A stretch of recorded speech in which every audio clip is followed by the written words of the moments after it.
And we are live. This is Dark Journalist. It's great to be with you. It's super to have so many people here tonight already. We're just getting started. And before I get started, of course, we have Olivia here. Hi, everyone. Taking care of all you guys out there. And in the second half of the program, of course, we are going to do questions. So remember to ask them all in caps, and we'll put those together and answer your questions tonight. But tonight's going to be a very big night in terms of the X series. I don't know how many of you have seen all 8 episodes. Olivia, didn't you ask that question? Yes, and most of them have seen the majority of them. That's very impressive. It's going to be helpful tonight because that range, we're bringing in so many important aspects. And of course, our theme for tonight is Strange Fire, and we go all the way back to John Dee and Queen Elizabeth.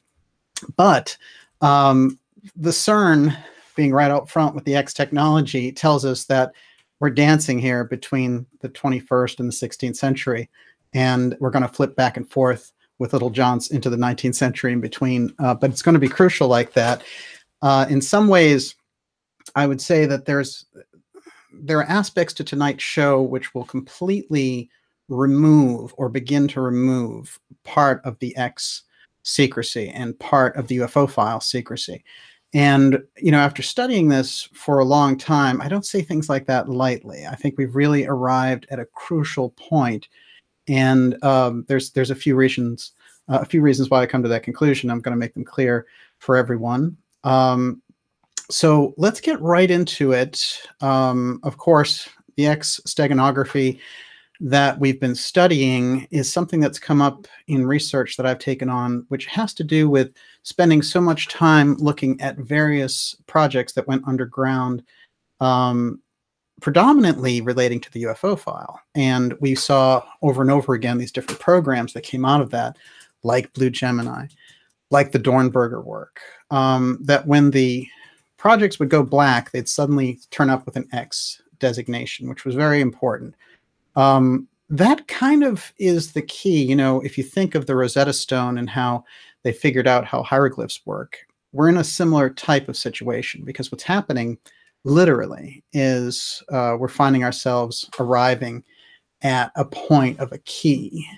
And the key in this case is the steganography around X and how that gets us into what they're moving that file around with, what is contained inside the file. And it's not just the technology, but the effect of the technology. And when we went a little bit deeper, of course, with the X steganography, it went a lot deeper than just the UFO file. You will find it traveling back there through history, through the mystery school influence and everything from anthroposophy to theosophy. And theosophy figures in so, you know, it's almost like something was vouchsafed for us back there. And I'm very excited to bring this to you tonight. It's absolutely explosive. And theosophy is right in the heart of it. Now, the X steganography has, you know, shown up on a presidential level in a few cases that shows us this thread. And it kept turning up whenever I was looking at things relating to the presidential work around the UFO file.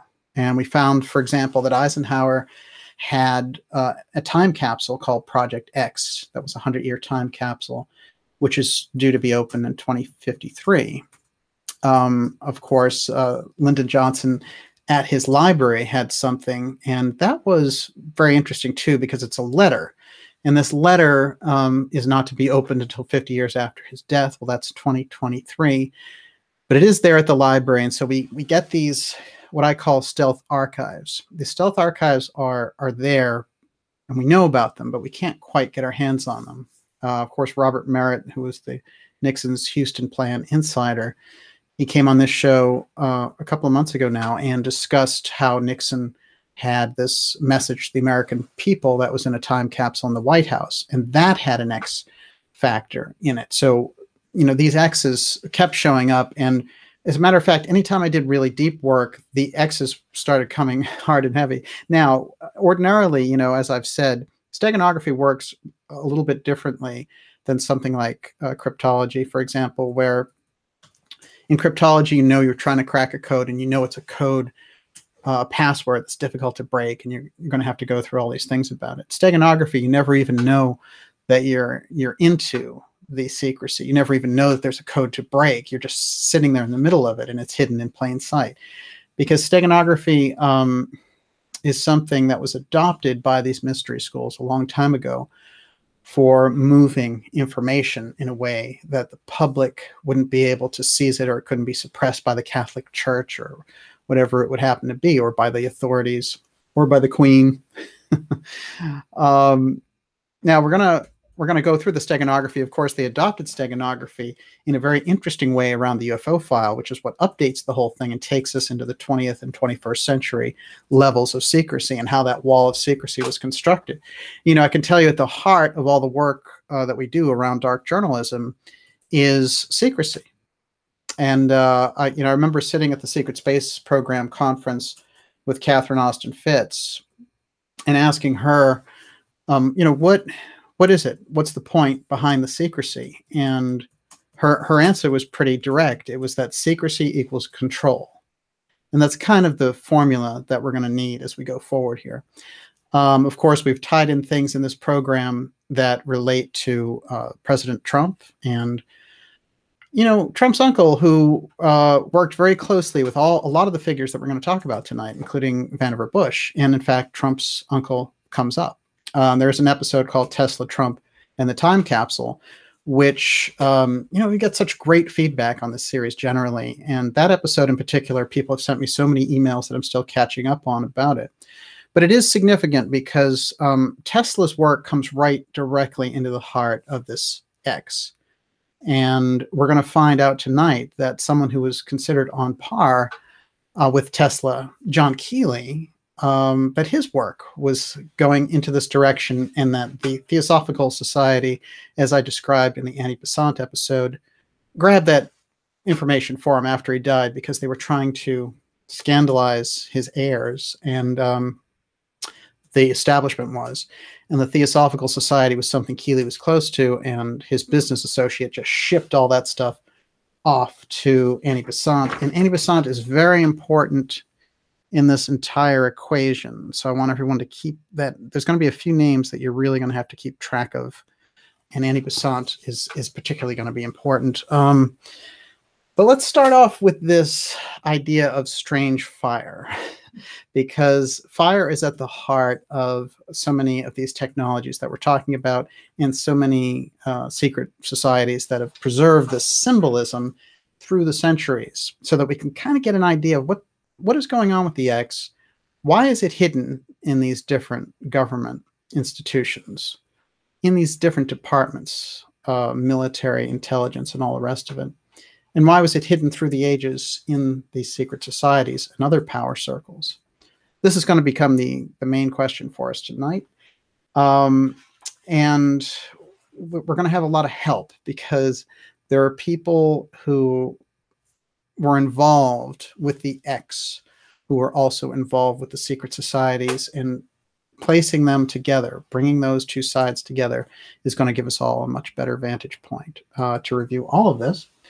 So, strange fire, it's a term that comes right out of the Bible, and it's in Leviticus, and it so happens there's a quote here right out of the Bible. It comes up a few times. But one day, two of Aaron's sons, and this takes us into the kind of Moses-Aaron period, where there's a heck of a lot of magic going on, including parting Red Seas and changing snakes into staffs, and staffs into snakes, and making hail fall, and hail of frogs, and all the rest of it, and turning the Nile red. Let's say very unusual manifestations happening. But and there's a major religious aspect going on here. But one day, two of Aaron's sons, Nadab and Abihu, came along and offered incense with strange fire. So strange here, they're saying from the Hebrew language, is unauthorized, profane, or foreign. So in the kind of magic and the rituals that they were doing, they had a certain way of doing it. So these guys kind of come along, and they're using strange fire. Now, they are killed, and Moses explains it to Aaron, why God had done such a harsh thing. And this is what God says to Moses. Among those who approach me, I will show myself holy. In the sight of the people, I will be honored. So the exact nature of the profane fire isn't known. But it comes up a few times, and there's something about them using this strange fire and it being an abomination in the eyes of God, which we can look at a few different ways, of course, because we're not looking at it in the confines of just the biblical story. God apparently was making a point that in dealing with this tabernacle, that the sacrifices being offered at the altar, are something that need to come from a particular source. And they need to have that kind of purity established. So that's one way. Now, when we go into the New Testament, a similar thing happens, and that's in Acts. And it's during the time of the early church. Husband and wife lie to Peter about some land given to the church, and they're judged with physical death. Now, so they go into this whole thing, and again, we get this term strange fire. And strange offerings. So this also comes up.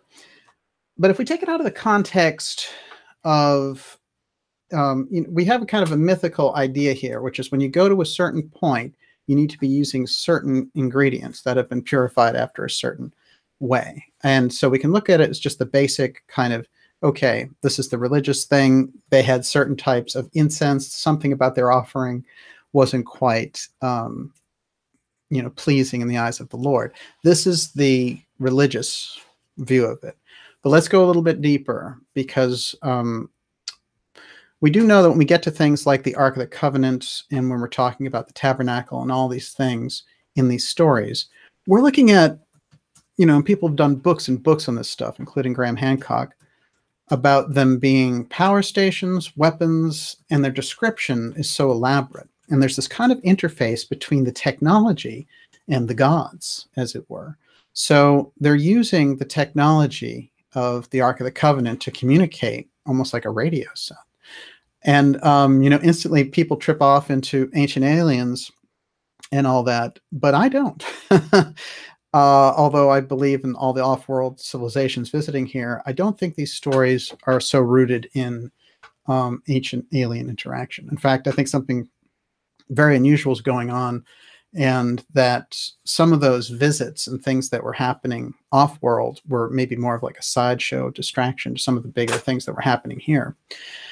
And that takes us back into the Atlantean style technology. We are in a very strange phase back there. It's almost like when they give us hints like strange fire, it's the best examination, it's the best explanation that we can get. But as we move into different periods of time and we start seeing people using technology to communicate with outside sources, and technology can be anything, from an actual sort of piece of equipment to, certain types of technology could almost be like a Ouija board, because that is an interface. Certainly a grimoire, magic rituals, and this kind of ceremonial magic enters into this strange fire thing too. And there's very often these phrases that you have to go through it a certain way, and they who climb up some other way are thieves and robbers. These are classic warnings against that type of approach, against those types of things, meaning that you can employ the very same technologies, the very same methods, this very same consciousness raising tools for totally different reasons and achieve totally different results. And you're getting that if you don't follow a certain type of pattern, what's happening to us is we're looking at it and we're getting instructions from this tradition that's saying, don't offer strange fire. And fire becomes absolutely important. We have Prometheus fire. We have other references to fire in this regard, but I want us to keep the theme of fire going as we go along here, because we're going to find fire mixed together neck and neck with the X Steganography as we go through some of the hermetic aspects of this. But we're going to come in a different way on this one, which is that we're going to come in on the CERN side to understand how the technology aspect was preserved from the mystery schools into modern technology. And that's where we're going to head. So let's break into theosophy again. What happens is, as I've been doing the research around the X steganography and what is exactly being used, it turns out that a major aspect of CERN employs X technology. And one of the things that they're very excited about and trading papers about right now is something that's based on a technology that was developed in the late 30s at the MIT lab. And the three figures involved, there can be no doubt about it, are Vannevar Bush and Vannevar Bush Trump, Trump's uncle, that is, John Trump, who we did take on here in an episode, and a couple of very interesting people who are actually brothers and are have deep ties to the Theosophical Society. So I'm going to start with yeah, so the brothers are the Varians, and I'm going to start with their teacher for a moment, because his name, I do want everyone to keep in mind, is Fred Terman. And he's absolutely a crucial figure because he becomes their mentor, but his mentor is Vannevar Bush. And Vannevar Bush, we know, was the head of Raytheon for a while, who, by the way, developed the X technology that CERN's using, and I'm going to get into that. And there is Vannevar Bush with Truman and the president of Harvard. Harvard, of course, becomes important in this regard also. Vannevar Bush is well known to UFO buffs and people who've studied things like the secret documents of the MJ-12. But over and over again, you know, those documents would come up and show this incredible role that Vannevar Bush had in dealing with reverse engineering off-world technologies, off-world crafts, and things of this nature. However, even for people who don't like to get into that aspect and who don't see MJ-12 information about Vannevar Bush as being significant, or don't trust the provenance of the MJ-12 documents, doesn't really matter, because Wilbur Smith said in 1950, he was a major Canadian government official, well, there is a program to examine all the UFO crashes and all the rest of it, and Vannevar Bush is the head of it. So whether you think that the MJ-12 documents got the idea from that declassified document, which came out in the late 60s, or you don't, then it kind of doesn't matter. The fact is, on record, a major official has said this is what's happening, and that's all that we need to know for our purposes. Now, so we're going to start, before we get into the variants and theosophy and how theosophy's hold and vouchsafing of that technology, God was saved and kind of preserved it against from falling into the wrong hands. Let's find out just a little bit about Terman, who again is the Varian brothers' mentor. And the Varian brothers we're going to get into, I will explain in depth who they are. But all we need to know for now is that they developed this Klystron specialized linear beam vacuum tube. And that is the very same technology that's being utilized for HARP. And it's going to come in very crucial here. Okay, so Frederick Terman. Frederick Terman is very often understood as the founder of Silicon Valley. And he, just before World War II, he decided to dedicate some of his unused land on the Stanford campus in Palo Alto to an industrial park, the first university-owned industrial park in the world. So Silicon Valley really got its start from him and what he was doing over there. Two of his graduate students, William Hewlett, David Packard, of course, Hewlett-Packard, everyone knows who they are.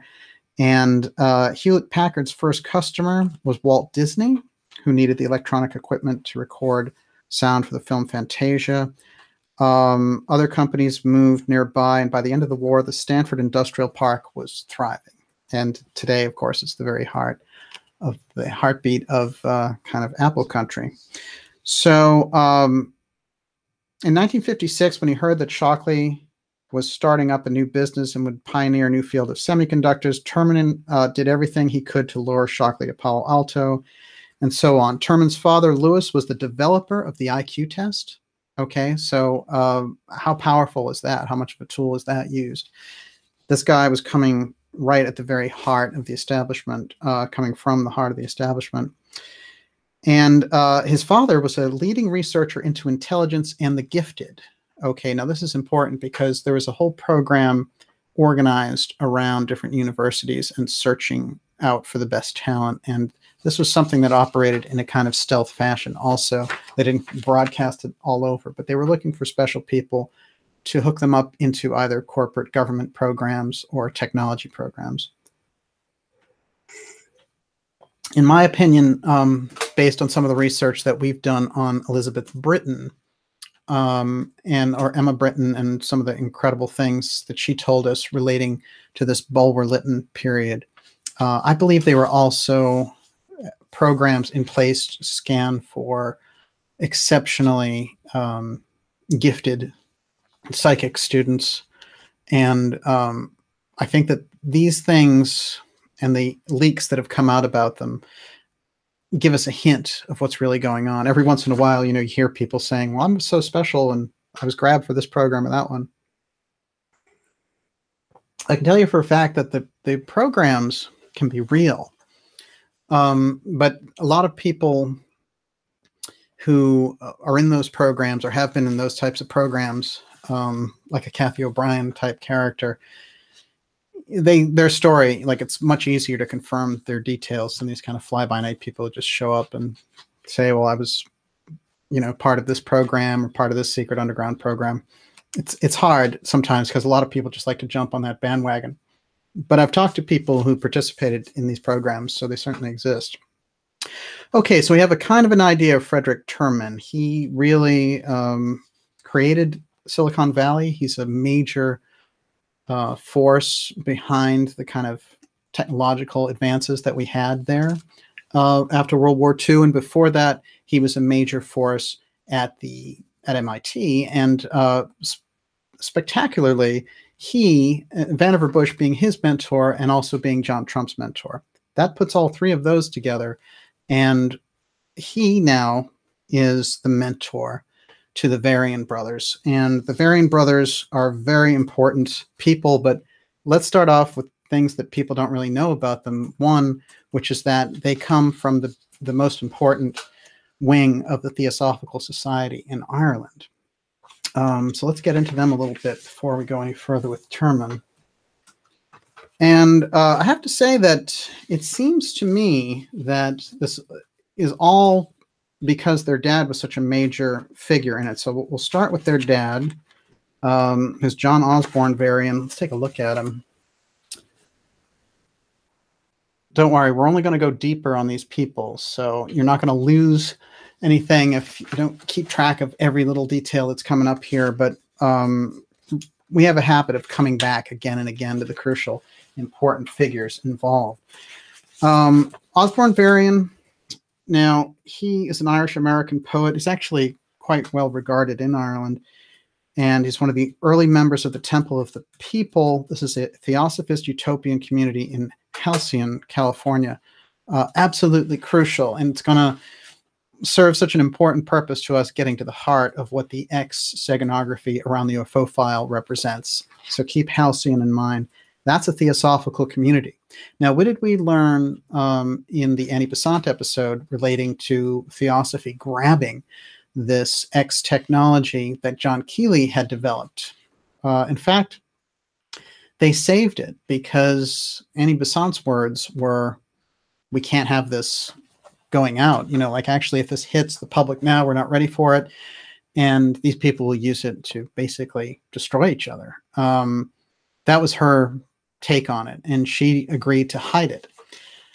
Now, those are the accounts, and in fact, Keeley's business partner, who was kind of on the run because they had decided after Keeley died, under kind of unusual circumstances, they decided, well, look, we're going to take this guy and we're going to shake down his entire company. We're going to call him a fraud. We're going to say Keeley and his airships were a fraud because Keeley had these claims about developing these airships that would go 500 miles per hour. And it is rather fascinating that he demonstrated this for the military. And so, you know, it's noted that he did these things. And John Astor, who was a major New York wheeler dealer, had backed him to the tune of $5 million back then. In 1897. I mean, think of what that kind of money was worth.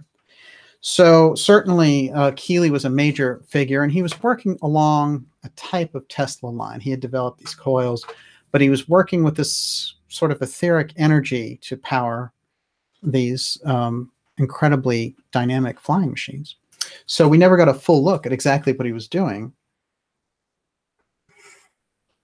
And as it turned out, when he died, there was a big scuffle there. And they really wanted to say, oh, this is all a hoax, and let's clamp it up, and, you know, we'll destroy the business partner and leave the wife out in the cold and all the rest of it.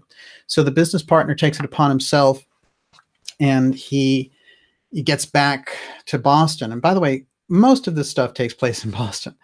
And I point this out to Olivia the other day, which is, you know, we are living here in Boston in the very hub and the heart of the wall of secrecy development around the X Steganography and the UFO file, because all of these people, Vannevar Bush, the Varians, it's all Boston, which is amazing to me because Boston was such the heart and the center at that point.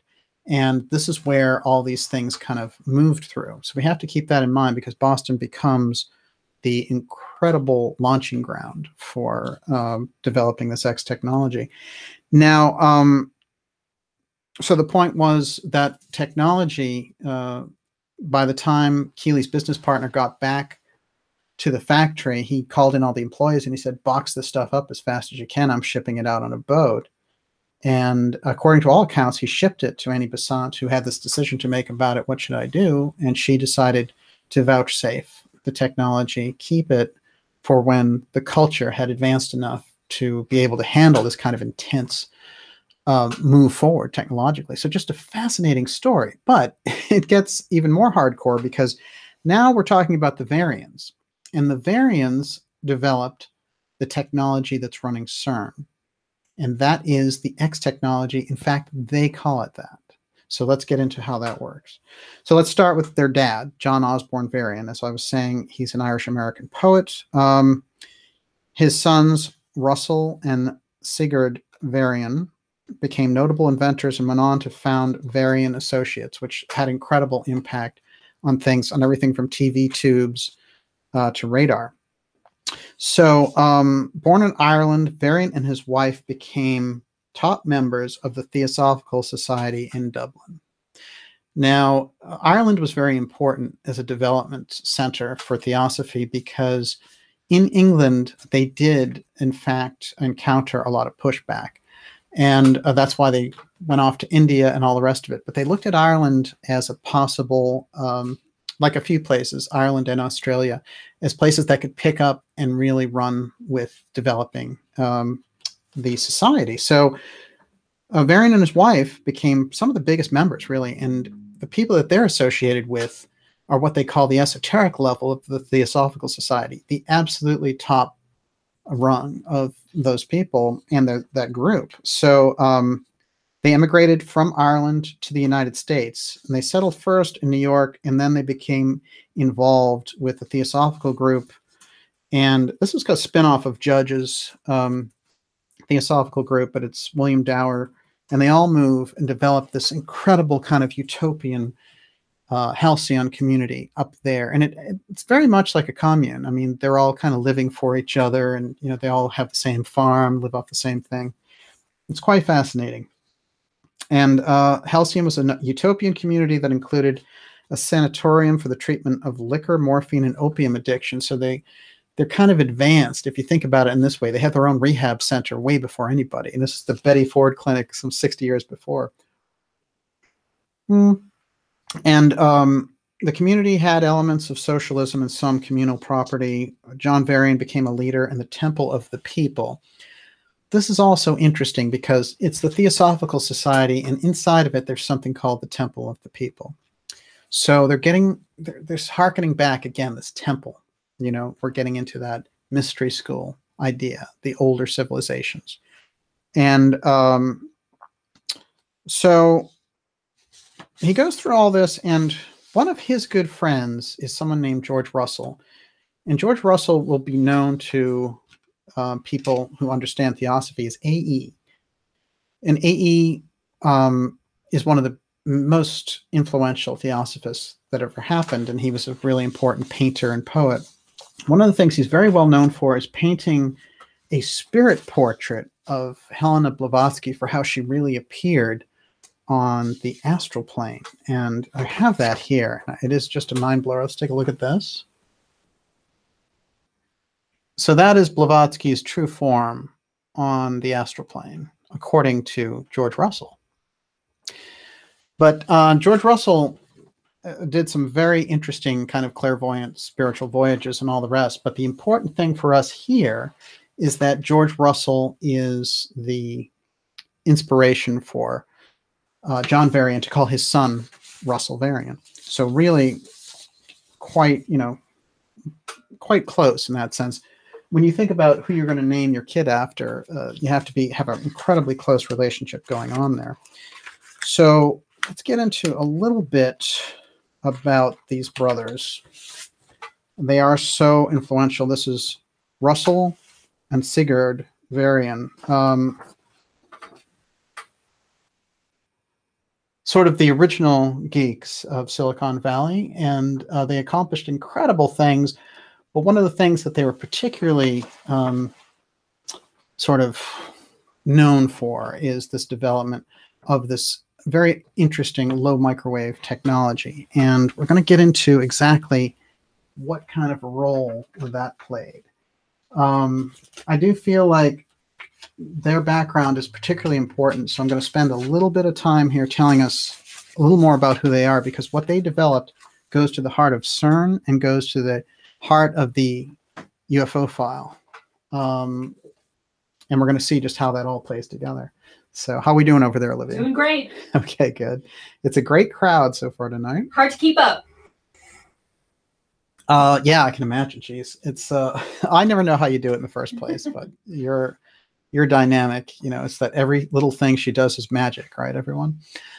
So it is great to have everyone here. And of course, Fridays, generally 7:30 or 7, depending on how the day is going. You can find us here. And I do always recommend, by the way, that people go to darkjournalist.com and sign up for our newsletter. That's a free newsletter, but keeps you and I in touch. And that's oh so important. You know how it is with social media. It's there one day, it might not be there the next. And that's a way we'll always have an important pipeline back and forth. So go to darkjournalist.com, sign up for the newsletter. And about once a week, you get updates about what's coming up with some shows. And we do have some incredible guests coming up, as well as the X show, which is the 10th version, which I'm setting up here tonight. When we do episode 10, that's a two-parter, and it's going to include some real hardcore information, but the real setup for that information is here. So listen close. And I want everyone to take real good note of these names, Russell and Sigurd. I'm calling him Sigurd. It might be Sigurd, but it's Varian. Do you want to take a crack at that, Olivia? It's Sigurd. I'd go with this. Yeah, me too. Yeah, that's what I was thinking. But they're both very important people because they really under the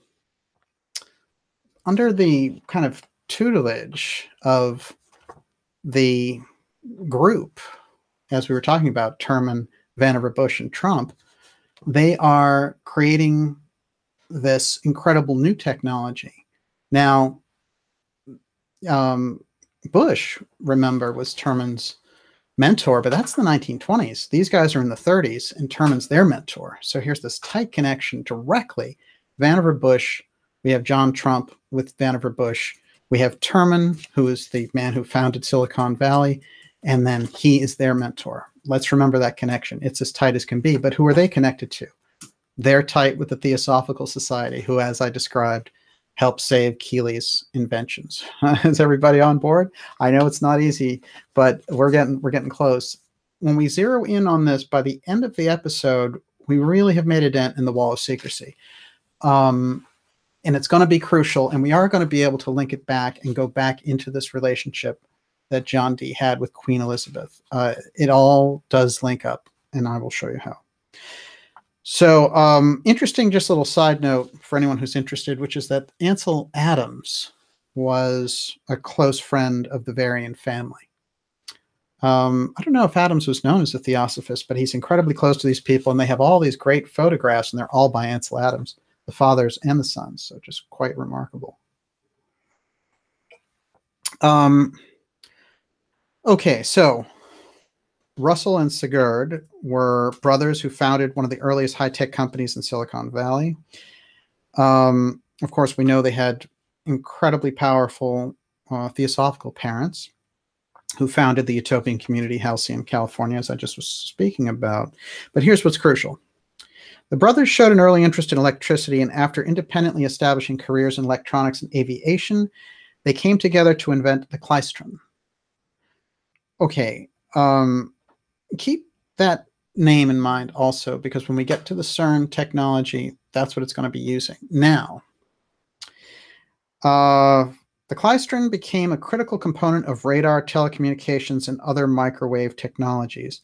In 1948, they founded Varian Associates, okay, to market the klystron and other inventions. The company became the first move into Stanford Industrial Park. That gets us into Silicon Valley. So that's the birthplace of Silicon Valley. Both brothers were noted for their progressive political views. Russell's a lifelong supporter of the Sierra Club, and his brother founded a housing cooperative. Very advanced people. They were members of the Theosophical Society, and they were leaders of this utopian community, and they were hoping to help with the whole defensive posture of the United States by developing this tech. Now, what's funny is that this story is going to stumble right into the heart of the Roswell story. I kid you not. So we're in for a wild ride here, and we're just getting started. So it's going to get pretty wild. In any case, a little more reading just to give us a foundation. John Varian became a leader at the Temple of the People in Halcyon. Okay, so that's their dad. And their mom was, just very supportive. She was helping to build the community up. And they sound like remarkable people, by the way. I'm not trying to cast them in any kind of suspicious light. In fact, I think they may have saved something.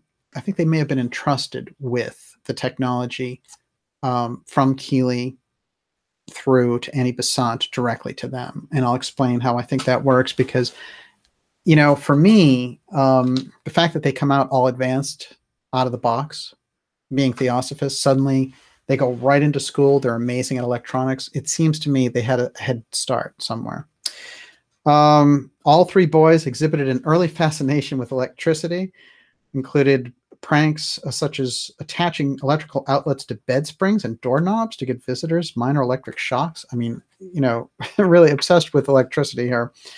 Russell was named in honor of the poet A.E. That's George Russell.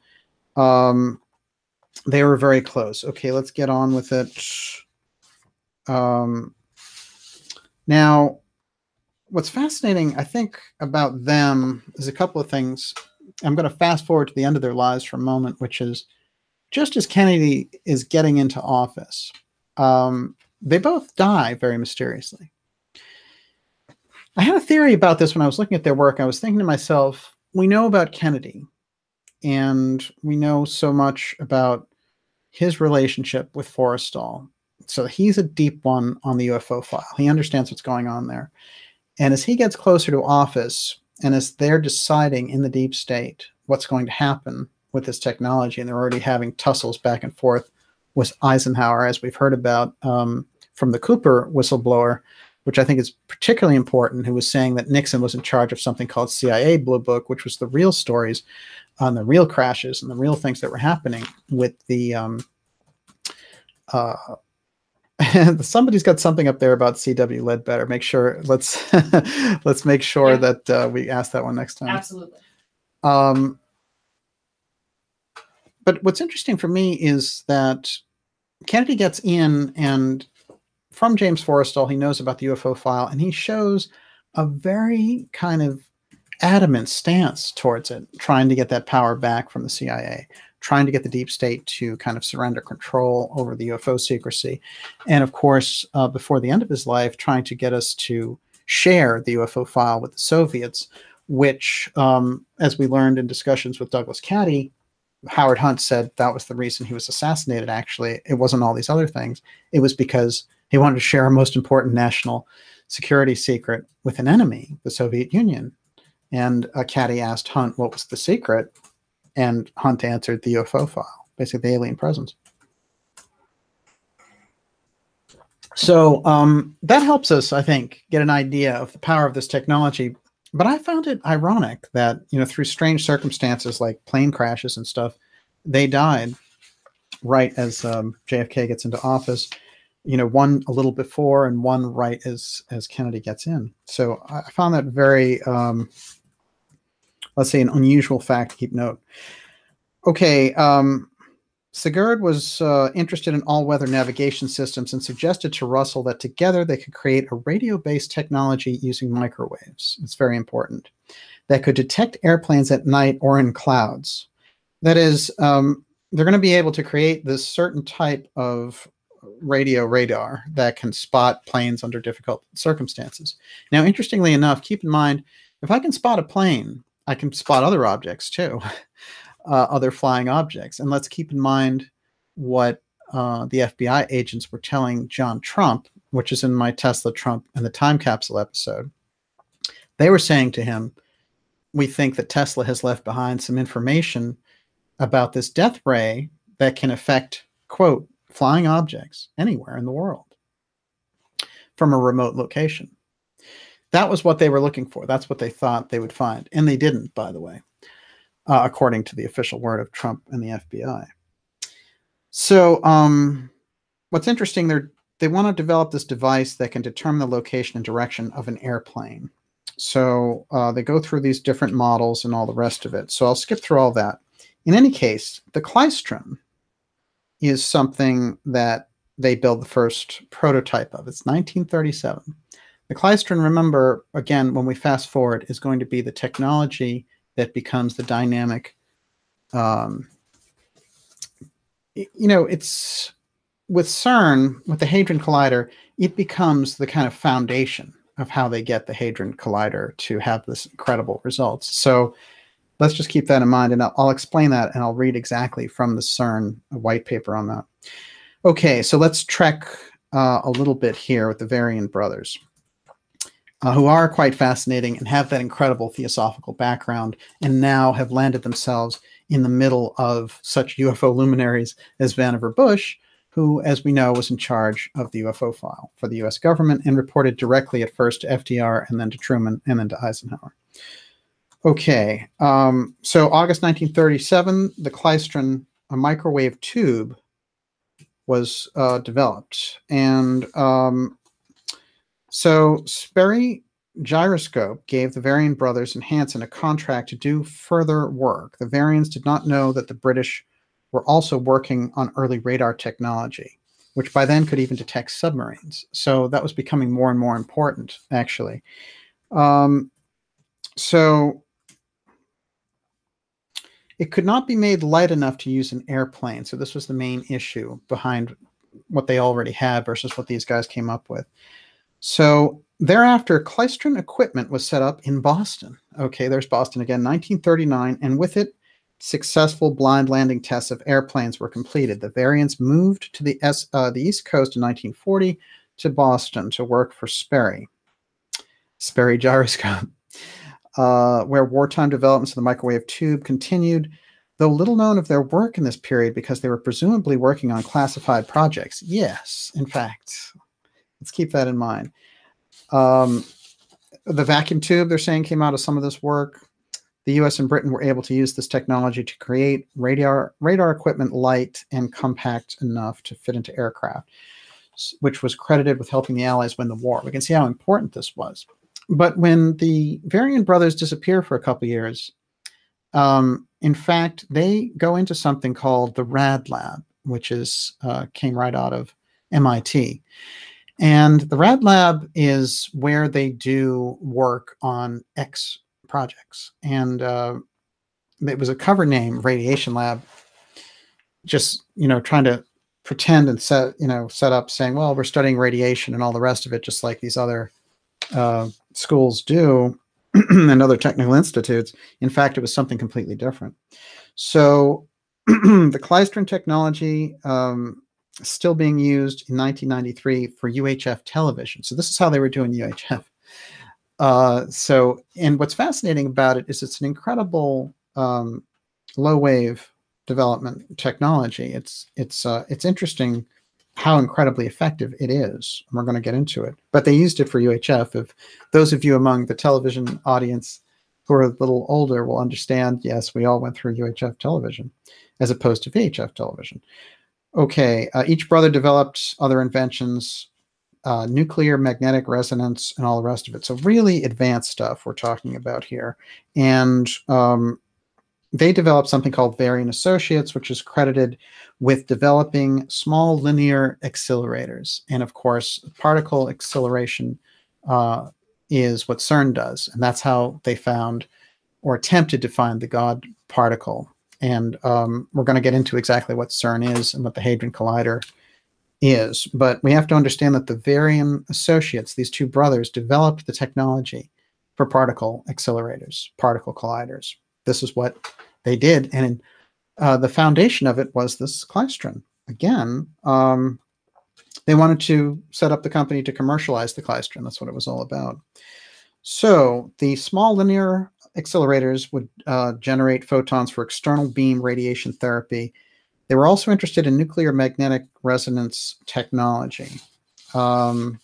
So they went really hardcore with all this. And as it turned out, they were the ones who became sort of the main developers of that technology and all the stuff that the Hadron Collider is using now to smash those particles together, which we know is very controversial because of the types of effects that are happening.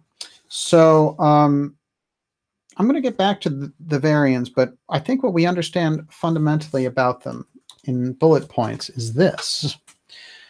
The Varian brothers are the offspring of the top esoteric level of theosophy in Dublin.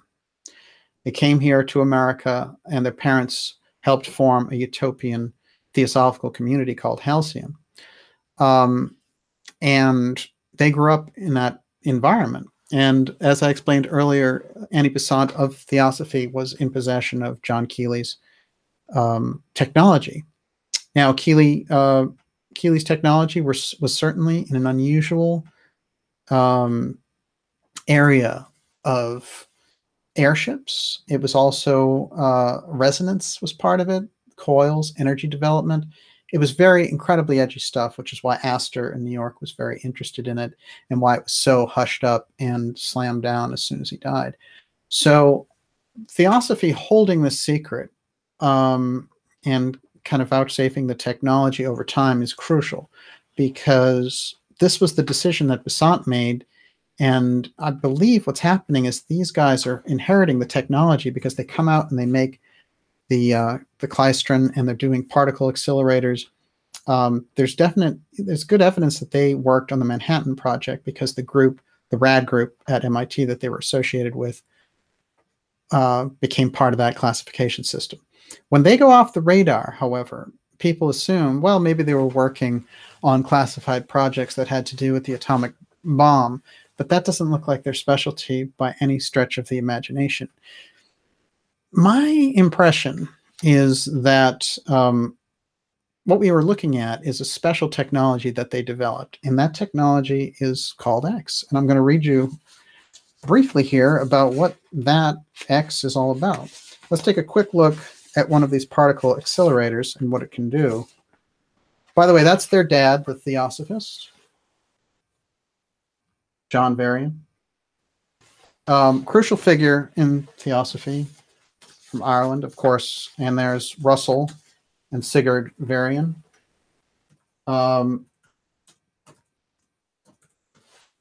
Russell, named after George Russell, who did the famous Blavatsky painting and was, you know, kind of like, it's interesting because Yeats, the poet, he joined the Golden Dawn and went in that direction. And Russell was the same ilk, but he became an incredible theosophical activist. So 400 kW klystron used for spacecraft communications in, ready for it, Canberra, Deep Space Communications Complex. This is a space in storage from Australia. This was a classified photo for a while. I'm not sure why, but it's declassified now. And so let's get a look at this klystron. It looks, that's sort of like a small particle accelerator that they use for communication. Just fascinating. And this one at the facility in Australia.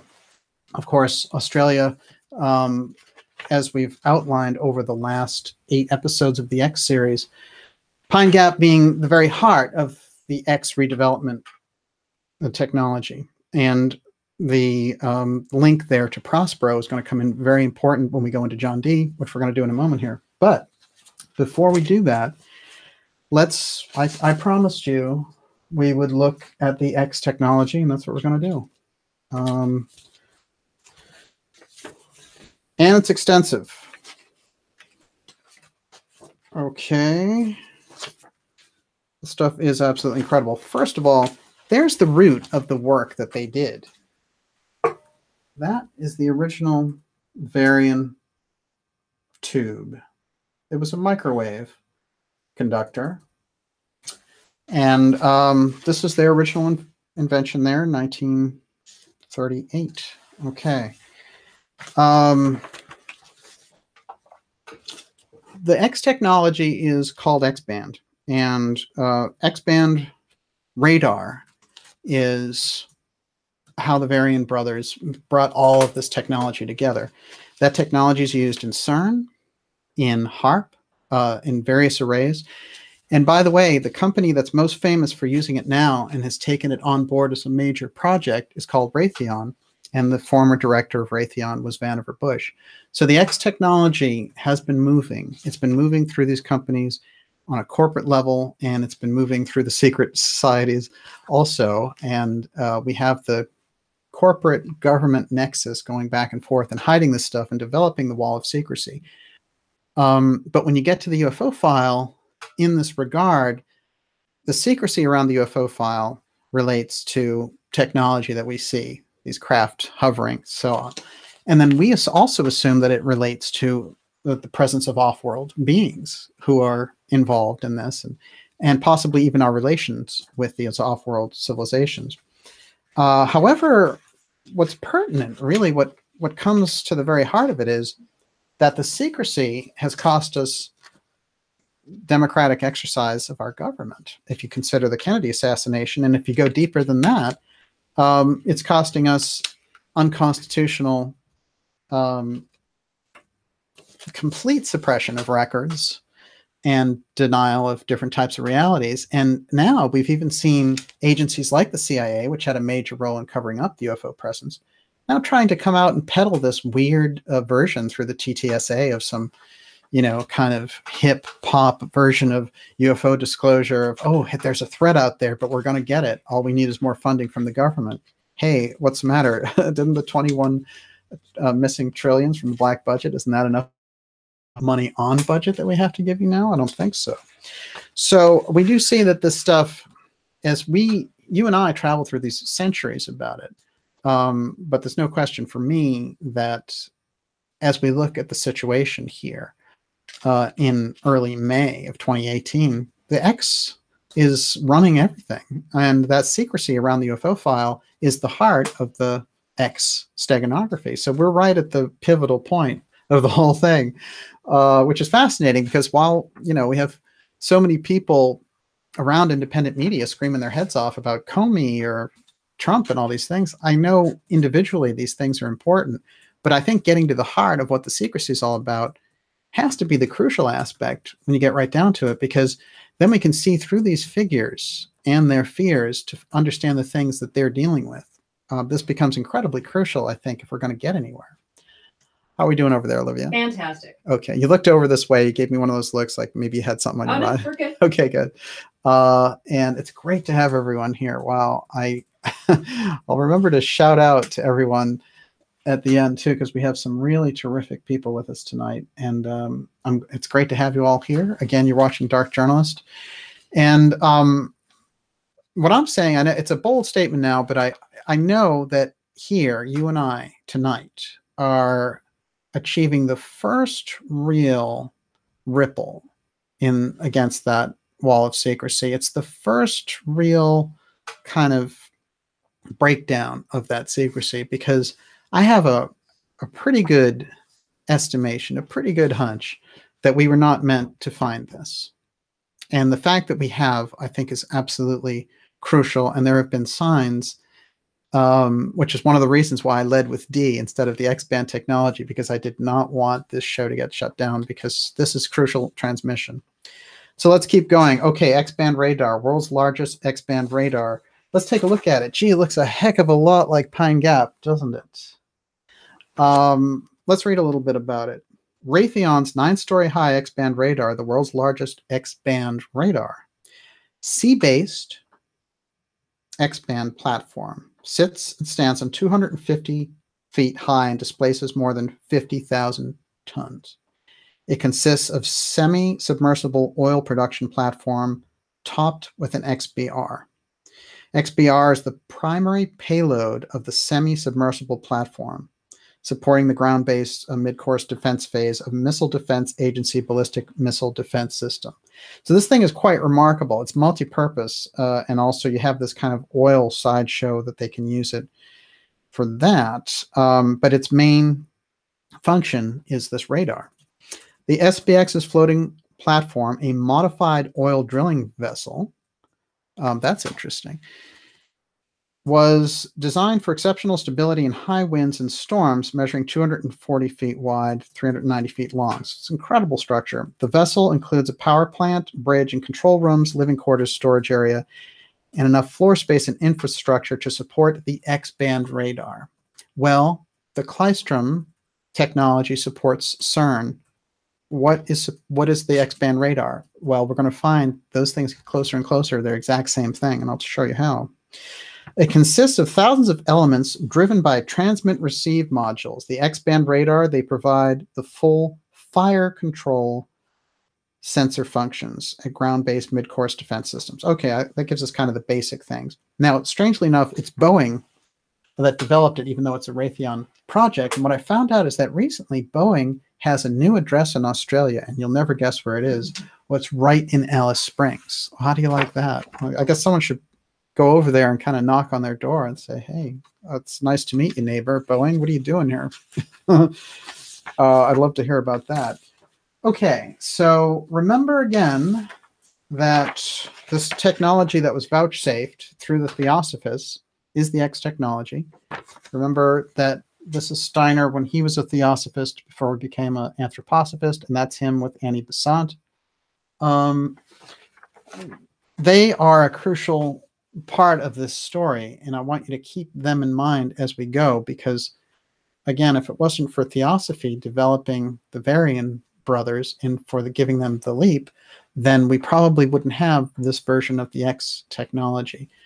There is an incredible confluence of forces when you're thinking about Vannevar Bush, who is the national science director for the United States, and his incredible career at Raytheon and MIT, and then him being really the deep state go-to man. He's the top man on the science part for the UFO file. There's no doubt about it. That's why he shows up in the MJ-12 documents.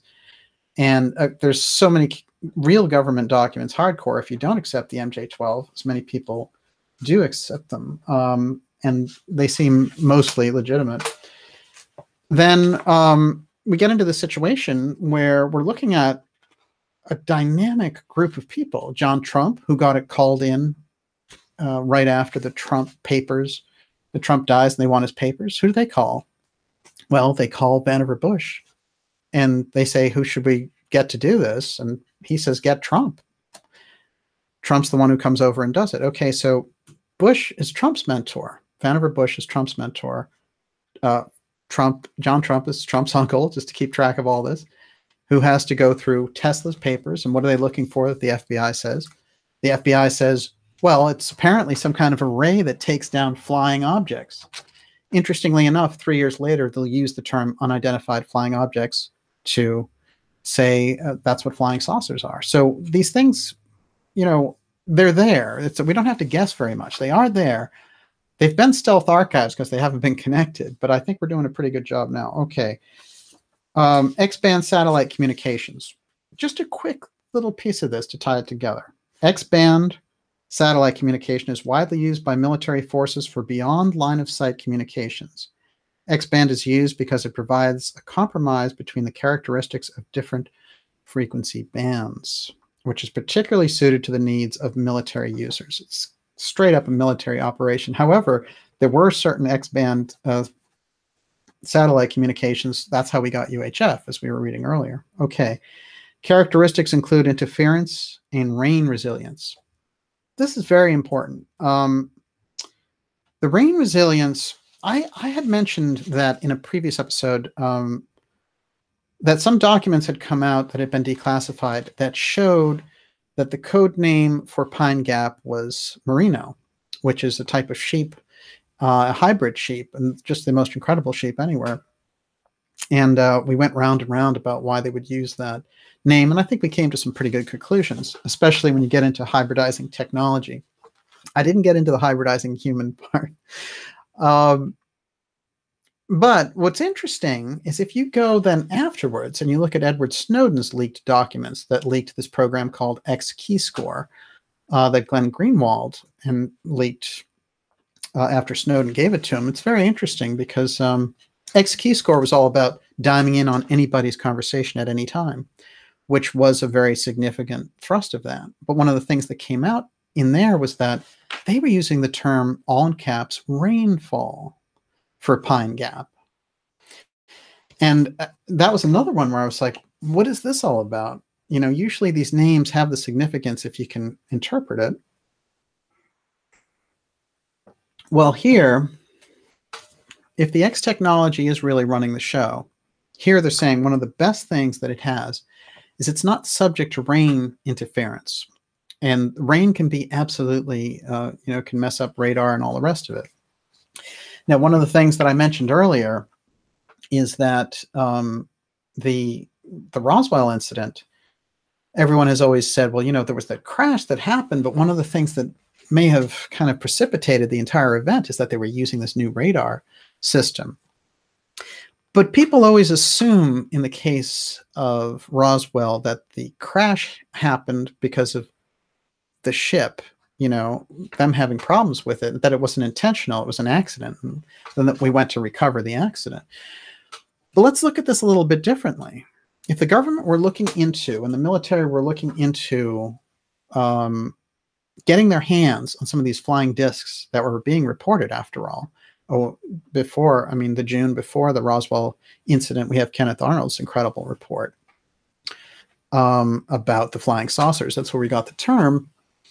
But if they're saying to themselves, you know, and there were all these crashes, this incredible crash that we've heard about and done a show about in 1941, and that involves Roosevelt, and it happens in Missouri.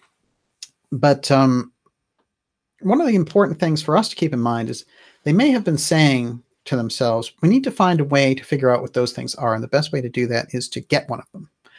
Now, when we're thinking about all this radar work that they're doing, one of the things that they pointed out in the classified programs that these brothers were working on, which I found very fascinating, was that it was about trying to get these kamikaze planes before they hit anything. So the kamikazes, they would in fact fly under the radar, and they would dive into ships and all the rest of it. And this is, you know, the nature of that kind of warfare that they were pulling on the Japanese side at the time, which is absolutely crazy. But the Varians, one of their original thrusts in working on this classified program is let's get this radar going so we can see these low flying objects that are coming in this case, planes that are kamikaze. But let's suppose after a few years, that technology was used and said, we have these things flying around. We had these Foo Fighters during the war, these crafts that are demonstrating all this stuff. Let's get our hands on it. It's an advanced weapon. Maybe they're thinking it's off-world at that point. Maybe they know that it is. In any case, it's a very plausible thing for them to develop a radar device to try to pull this thing down. Now, radar is usually for scanning, but did they use it for another purpose? So we always think about this Roswell case, and we go back and think, this UFO had problems and crashed, and then we went and retrieved it. Well, maybe it's not like that. Maybe we took it down and then went and retrieved it after the fact. I want us to keep that in mind as we go here, because the UFO file always weaves in and out of the X technology. They kind of, the X being the steganography for the UFO file, it becomes the question, are they the same thing? Or are they both referencing the same effect? And that's what we're getting to here, which is there's an effect that happens based on the X, and the UFO file that has a certain type of technology that creates this effect, but there's also this whole history of this effect through the secret schools, through the mystery schools, and through history, and even through characters like John Dee and all the rest of it. As we'll see, the X comes in crucial when they are doing this interface dance of alchemy and contacting the spirits. So let's keep our minds on the radar aspect. Radar. Absolutely crucial. Okay, so we're going to keep going on what this X is.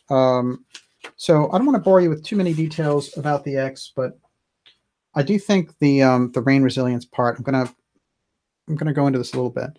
X band is below those frequencies which are severely affected by rain fade. Remember, the name rainfall was the kind of inside CIA name for Pine Gap. Keep that in mind. Therefore, X band provides extremely good rain resilience, unlike higher frequencies such as Ku, which are also used for satellite communication. This allows extremely high link availability.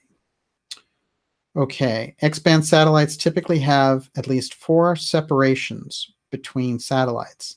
Therefore, there's less chance of adjacent satellite interference. Okay, we get the idea. Maritime coverage. X-band satellites are able to support users in remote areas with little or no infrastructure and in mid-ocean away from land and shipping lanes. So the satellites basically take the place of infrastructure. And these are so advanced that what's fascinating is they're talking about them here in terms of what they can do on the ground. Strangely enough, the X-band is what's used for deep space communication. Remember the particle accelerator that I showed you earlier? Well, that's used for deep space communications. So what's going on here, really? Okay, so where these guys came out of, I just want to touch on it so you remember what it is. I called it the RAD lab, the radiation laboratory. And this is where the variants came out of. And, remember that I've put the variants together with Vannevar Bush and John Trump, all in the same MIT advanced group. Commonly called the RAD lab, was a microwave and radar research laboratory located at MIT. That's about 10 minutes in that direction here. And in Cambridge, Massachusetts, it was first created in October 1940 and operated until 1945 when its functions were dispersed to industry. That is, the technologies moved into corporate hands. So it's no longer trackable on government, through government FOIA type requests. When its functions were dispersed to industry, okay, the use of microwaves for various radar and radar uses was highly desired before the war, World War II, but existing microwave devices like the klystron were far too low-powered to be useful. Alfred Loomis, a millionaire and physicist who headed his own private laboratory, organized the Microwave Committee to consider these devices and look for improvements, and improvements they got. By the way, Winston Churchill organized what became the Tizard mission to introduce U.S. researchers to several new technologies in the UK. Among these was the cavity magnetron, a leap forward in the creation of microwaves. So we have to get into what they were getting into, because it seems to trail off after the war. Where did it go? It goes into the UFO file. At its peak, the Rad Lab employed 4,000 at MIT. That's a lot of people. You're doing a lot there. That's Manhattan Project level. Designed half of all radar systems used during the war. Okay, so pretty powerful outlet, incredibly well financed, etc. The name Radiation Laboratory, selected by Loomis when he selected the building for it on the MIT campus, was intentionally deceptive. Now here's a little bit of steganography here, albeit obliquely correct in that radar uses radiation in a portion of the electromagnetic spectrum. It was chosen to imply the laboratory's mission was similar to that of the radiation laboratory at Berkeley, that it employed scientists to work on nuclear physics research. At the time, nuclear physics was regarded as relatively theoretical and inapplicable to military equipment. What they're basically saying is that they gave it this name so that it wouldn't be a target for spies, and that they wouldn't be looking at it that way. What's interesting, though, is the way that I'm looking at it is that that wasn't the reason, that they did not want anyone to know about the research that they were doing because it was crisscrossing with the UFO file. It was about to. So the Office of Scientific Research and Development comes up here, and that was administered by Vannevar Bush, who reported directly to Roosevelt. So the radiation laboratory goes to Bush. They say, here's all our stuff. And he goes directly to Roosevelt and says, this is what these guys have. So as a result, they had almost unlimited funding and unlimited access to resources, with the Rad Lab receiving a large share for radar research and development. In 1942, the Manhattan Project absorbed a number of the Rad Lab physicists into Los Alamos and Lawrence's facility at Berkeley. This was made simpler by Lawrence and Loomis being involved in all these projects. In other words, they're using their best people for the Manhattan Project, but they've also been working on this other thing. That other thing becomes absolutely crucial in a moment here. A radically different type of antenna for X-band systems was invented by Luis Alvarez and used in 3 new systems, and early warning systems and all the rest of it. The most ambitious Rad Lab effort with long-term significance was Project Cadillac. Led by Jerome Weissner, the project involved high-power radar carried in a pod under a TBM Avenger aircraft. This is where I think that they used it for detection of UFOs. And UFO recon, I think, becomes the crucial unspoken part of the research that's going on here. What they say, basically, the objective was an airborne early warning system and control system, providing the U.S. Navy with surveillance capability to detect low-flying enemy aircraft. The project was initiated at a low level in mid-42 at the advent of the Japanese kamikaze threats. Okay, so we're getting an idea there that they're looking at ways of, when things get off radar, how can we detect them? The impression that I'm getting is that we're looking directly at a UFO recon, which will again come up when Walter Dornberger is running Blue Gemini in the early 60s, and Kennedy says to him, what's going on here? And sends over McNamara, and McNamara says, well, the way I look at it, who's the defense secretary under Kennedy, Robert McNamara, he says, the way I look at it, you've got 2 space programs here. You've got a regular national program and this other secret one. That's the first reference on paper to a secret space program of any kind, or even the possibility of something like that happening. That's 1962. So there's no question about it. So X-band, now we've identified with this microwave technology. Well, what is its main function, according to the traditional textbooks on it? Portions of the X-band are assigned by the International Telecommunications Unit exclusively for deep space telecommunications. That's fascinating. So here we have the klystron, which we know is hardcore with the CERN, and I'm going to read the CERN white paper, or just the kind of outline briefly for you. So we're getting to the klystron being a crucial part of the X technology running CERN. And then the X-band being used exclusively for deep space telecommunications. So NASA's deep space network and facilities are located in Canberra, Australia. So we're in the ballpark here. We've come into what they're working on, what it was all about, and the theosophical reference and the theosophical groups being a part of bringing that technology is absolutely fascinating, because we're aware of the fact that Annie Besant hid Keeley's technology, and we're also aware of the fact that the mystery schools know all about this X Steganography, and I believe that the government has adopted this steganography based on these mystery schools. Not that they're so much in cahoots, but that they know where to go, to who to imitate. Let's put it that way. Notable deep space probe programs have employed X-band communications, including the Viking, Mars landers, Voyager mission to Jupiter, Saturn, the Galileo Jupiter orbiter. Okay, all the important ones. They all use the X-band. The X-band comes from all of this Klystrom work that these brothers were doing.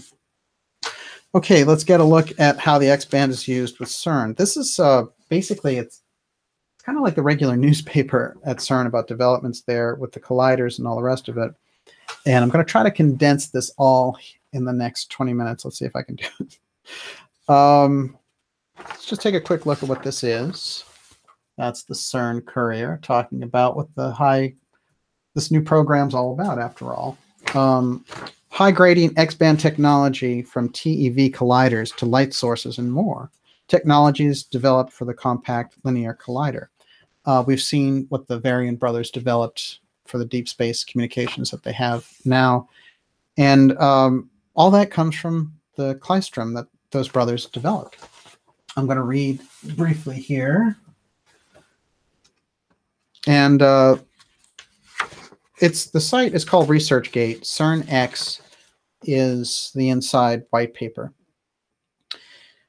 A new Klystron-based X-band RF power source operating at such and such gigahertz has been installed and started to be commissioned at CERN in collaboration with CEA. The system comprises a solid-state high-voltage modulator XL5 Klystron developed by SLAC, and so on and so forth. Moving down. Basically, the new CERN X-band power source presented in this paper was built to provide the RF power and infrastructure on condition they verify the RF performance of newly developed RF structures. So they go through this whole thing, and then they give us the actual formula that Klystron is working on and show it how it basically helps this particle accelerator process and all the rest of it. So, and in the middle of it is something called the 3dB hybrid, which is hilarious when you think about what we were talking about with the merino sheep. So there's no question about it that now the X-band, the Klystron technology, and the Varian brothers are fueling the deep space communications, and they're fueling the work at CERN, even though they developed most of their work from the late 30s through the 60s and 70s. And, so that stuff, it's based on those innovations. Strangely enough, the Klystron, as they showed, was developed in 1938. So, the advanced aspect of the short band microwave technology cuts right through to the UFO file, as we see. And the X aspect becomes easier and easier to spot why they're using it, because somehow over and over again, it's related to the UFO file, and they're using this X steganography whenever they get around this advanced technology. And then again, I want to point out that it might not just be that, oh, hey, we've got an advanced spacecraft that came here from another system, it crashed, and we can study it. That's great. That's one type of interpretation of the basic facts on the ground. But there may be an effect when those ships come here, when those things break through, when we are studying them, that it's the effect that gets the X steganography going. It's the effect, in fact, that is tracked through these different things and warned about in some of the mystery schools Like when Steiner is talking about Atlantis and saying, well, at a certain point, the mystery schools had to be guided to keep the information suppressed because they had gotten to such a point where they destroyed Atlantis. And, it's quite fascinating when you look at the whole kind of panorama and get the whole view. But now let's think about something which is what's going on the ground in Pine Gap and how does that relate? Well, I had introduced the concept that Prospero's Tempest, Shakespeare's character Prospero in the Tempest, gives us the name Pine Gap. And actually, I went back and checked through some books that dealt with trees in the 19th century and 18th century. And they refer back to Pine Gap because they're talking about how this term in the Tempest that Ariel is caught there and he's in the gap of the pine. So Ariel becomes very important, but if anyone has any doubts that Pine Gap was named after, I've gone extensively into why Pine Gap was named after Prospero, and we need to find out why the satellite systems that Australia has employed for Pine Gap and why the base that supplied Pine Gap was called Prospero. We have to understand the steganography that they're using there for these names. I want to take a quick look at these and then I'll read them off to you. These are the X series satellites, and those are launched, and they have a huge history of being launched out of Australia. They're the main kind of X series that they have. It's the kind of their fleet of satellites. Let's go with the names. Okay, X2 is called Orba. I'll explain that in a minute. X3 is Prospero. Pretty easy. X4 is Miranda, who's Prospero's daughter in The Tempest. That's Miranda, right? So just so nobody thinks we're leaving out Ariel, we've got the Ariel UK satellites. So what's going on here is they give us the whole record of when they were launched. So we have the Ariel UK satellites. We have the X2, X3, and X4 Miranda. There's a thing in here that says it's not clear what happened to X1 in the series. I would like to know, and I'd also like to know what the name of it was, because it's absolutely fascinating. But anyway, Orba tripped me up a little bit because I couldn't find Orba in Shakespeare's story. Certainly Orb comes up in the story a few times, and it is shaped like an orb. In this case, it's a little bit different than the other ones. But that tripped me up a little bit, and what I did is I tracked it down to Irish kings back in the 14th century. And the only thing that was very significant for me is that the names of the kings translated to blacksmiths, that they were blacksmiths. And I've told the story on a few occasions here about there was someone who made a prediction, a very unusual channeler actually in Canada, who made a prediction concerning through an ex-NORAD officer. And it was a public thing. I actually got a press release about it years ago. That October 13th, the date in 2010, there would be this sighting over New York City. And in fact, there was, if you go back and look at it. And somehow most of ufology missed that whole event. I still do not understand what was employed to make serious researchers know almost next to nothing about it.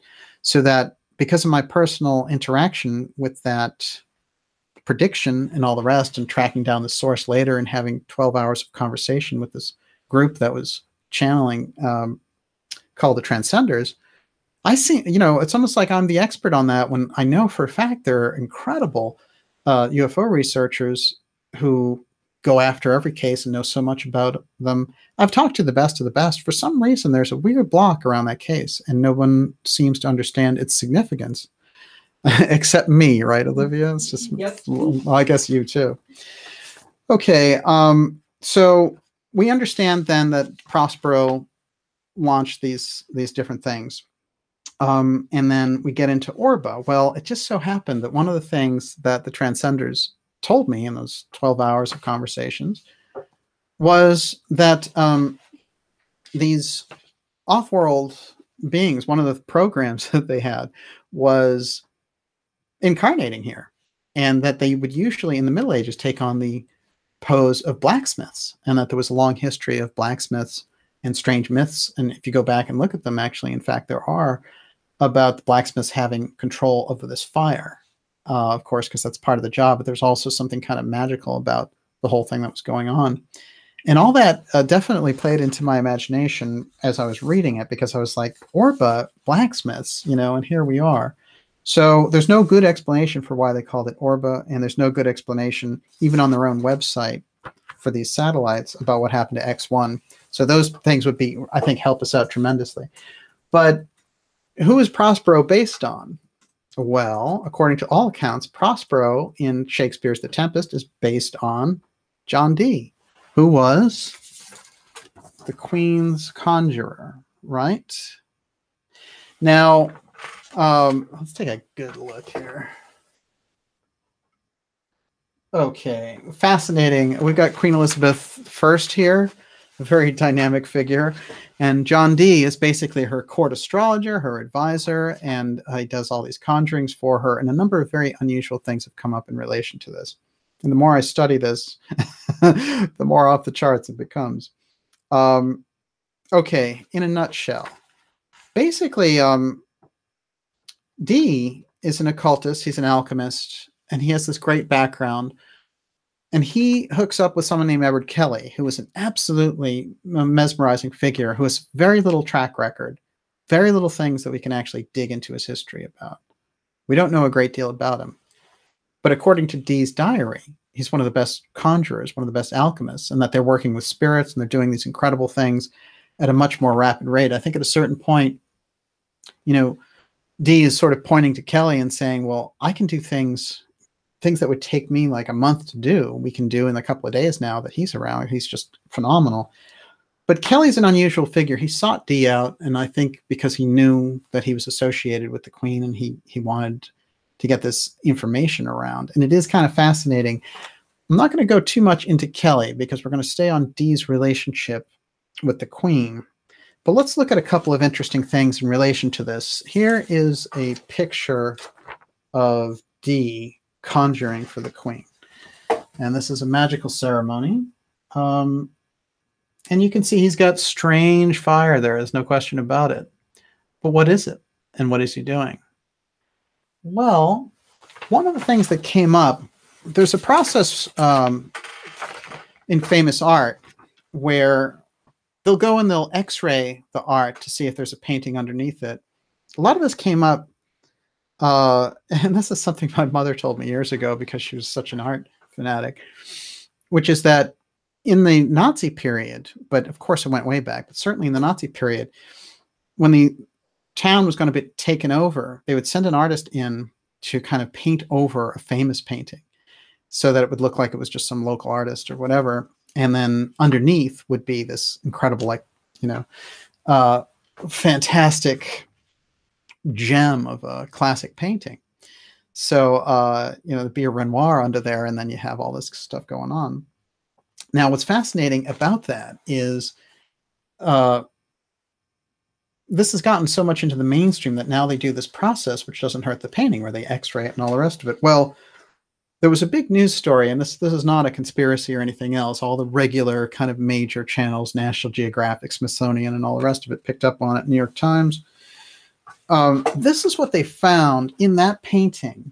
Okay, so I'm going to have us take another look at this. Okay, that is the Conjuring Painting. And here is what they found when they x-rayed it. Those are 3 skulls. How are we doing on seeing those? Yeah. Huh.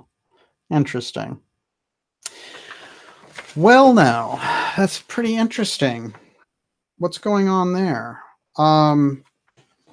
Obviously, there's a message embedded. It's almost like a subliminal in it. But they're trying to tell us something about these 3 skulls that are there witnessing this conjuring that's happening.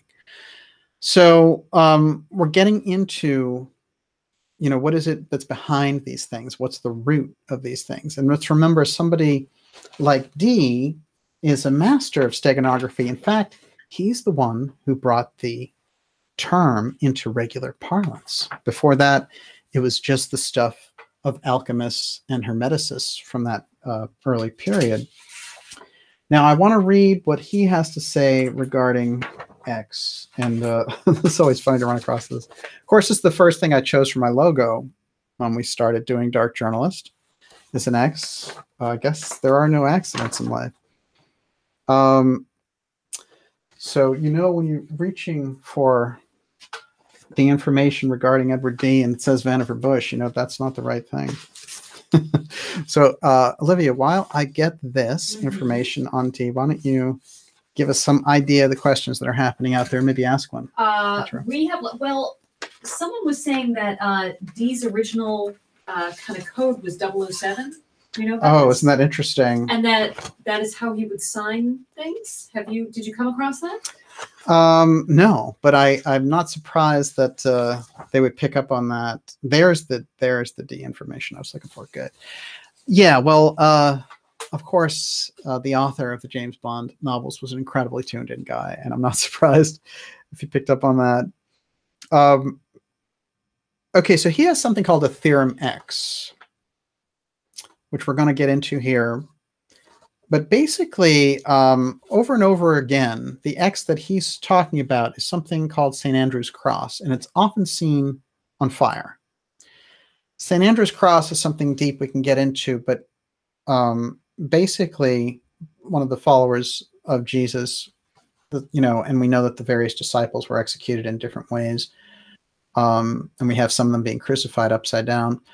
Well, the sacrifice of Andrew and the crucifixion of Andrew took place on this X shape. And again, it's indicating that we are looking at a situation where sacrifice being required is something that is happening physically there with these incredibly advanced spiritual people coming down like Christ and his disciples and all the rest of it.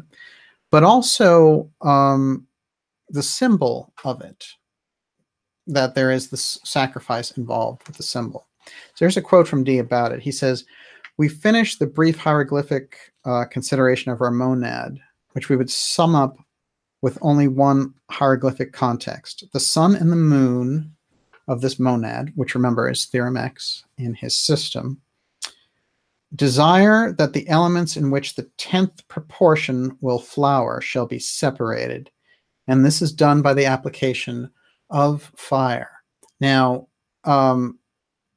the X being St. Andrew's Cross on fire, usually seen on fire at rituals and all the rest of it, and at events. And we have him using this application of fire. He's bringing our attention to the fire again. Here's the strange fire idea. Now, here's what he has to say in relation to the kind of the larger meaning of X in this. And of course, his books are dense and they are hard to get through in some ways, but they are fascinating. And I think I saw Tessa Dick up there saying D was a spy, and there is a lot of evidence, of course, that he was. But let's remember this about D also. He could have been some kind of a super patriot, because he also had this incredible push that he wanted Queen Elizabeth to get involved with colonizing America, because France was over there and Spain was over there and all this stuff was happening. And yet, there's something unusual about it, because supposedly he knows some explorers and he does these incredible maps of the United States before any of that stuff has really been mapped out. So who's giving him that information, or where is he getting it? And is it coming through these incredible rituals that he's doing? Now, I should say about D that it's the claim that in the rituals that they do, that these spirits come through and help them, and they are visible.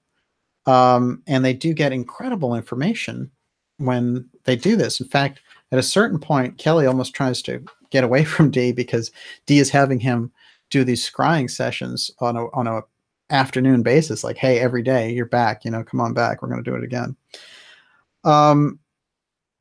So let's get into what he has to say. The elemental cross reappears in the theorem, in the figure X. Okay, so D subjects the symbol X, and this is from John D. Interdisciplinary Studies in English Renaissance Thought by Stephen Lucas. And I found it to be helpful when tracking the ritual side of the X, which D was using. So he goes, D subjects the symbol X to Kabbalistic anatomy in order to obtain the letter V, whose value in the Latin numerical system is 5. In the divine name, here written in the Latin alphabet, EL, D finds the letter L 10th in the Latin alphabet, and so on. D concludes that one may progress from the number 1 to 10 to 100 through his method. Alchemically, the Latin X, or St. Andrew's cross, we went into the significance of that, is the manifested light or spark of the celestial and terrestrial fire, which composes or disintegrates, begets or kills the superior or celestial fire or magical spirit, spiritual force. I'm going to read that again. The manifested light or spark of the celestial and terrestrial fire, which composes or disintegrates, begets or kills the superior or spiritual force, which acts in a mysterious manner within concrete matter.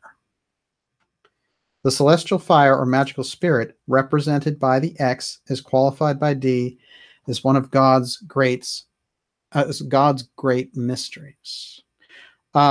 We can go on and on from here, but the fundamental thing is he's referring to the X. We've got the strange fire thing again, and we have the incredible power alluded to it. It's one of God's great mysteries, according to D. This is somebody who lives in the mystery and somebody who was called upon by the Queen to prognosticate for the entire future of the British Empire, and who has this incredible background. And there are people out there who are well steeped in Enochian magic, which is what he came from and what he came through and what he rediscovered. But there's so much fascination there, but I have to clear it all away and go right for the X aspect and say, here he is, almost saying, well, it's a mystery, it's an untouchable. Here we have Steiner going back and saying, I have to trail off here. I can't really say what that was all about when he's talking about the abilities of the Atlanteans. We have the X Steganography in the way that it's hidden the UFO file in more modern times, in the last 100 years. And we have Annie Besant vouchsafing Keeley's information and saying, we're not ready for it. The culture's not ready for it. It's not advanced enough.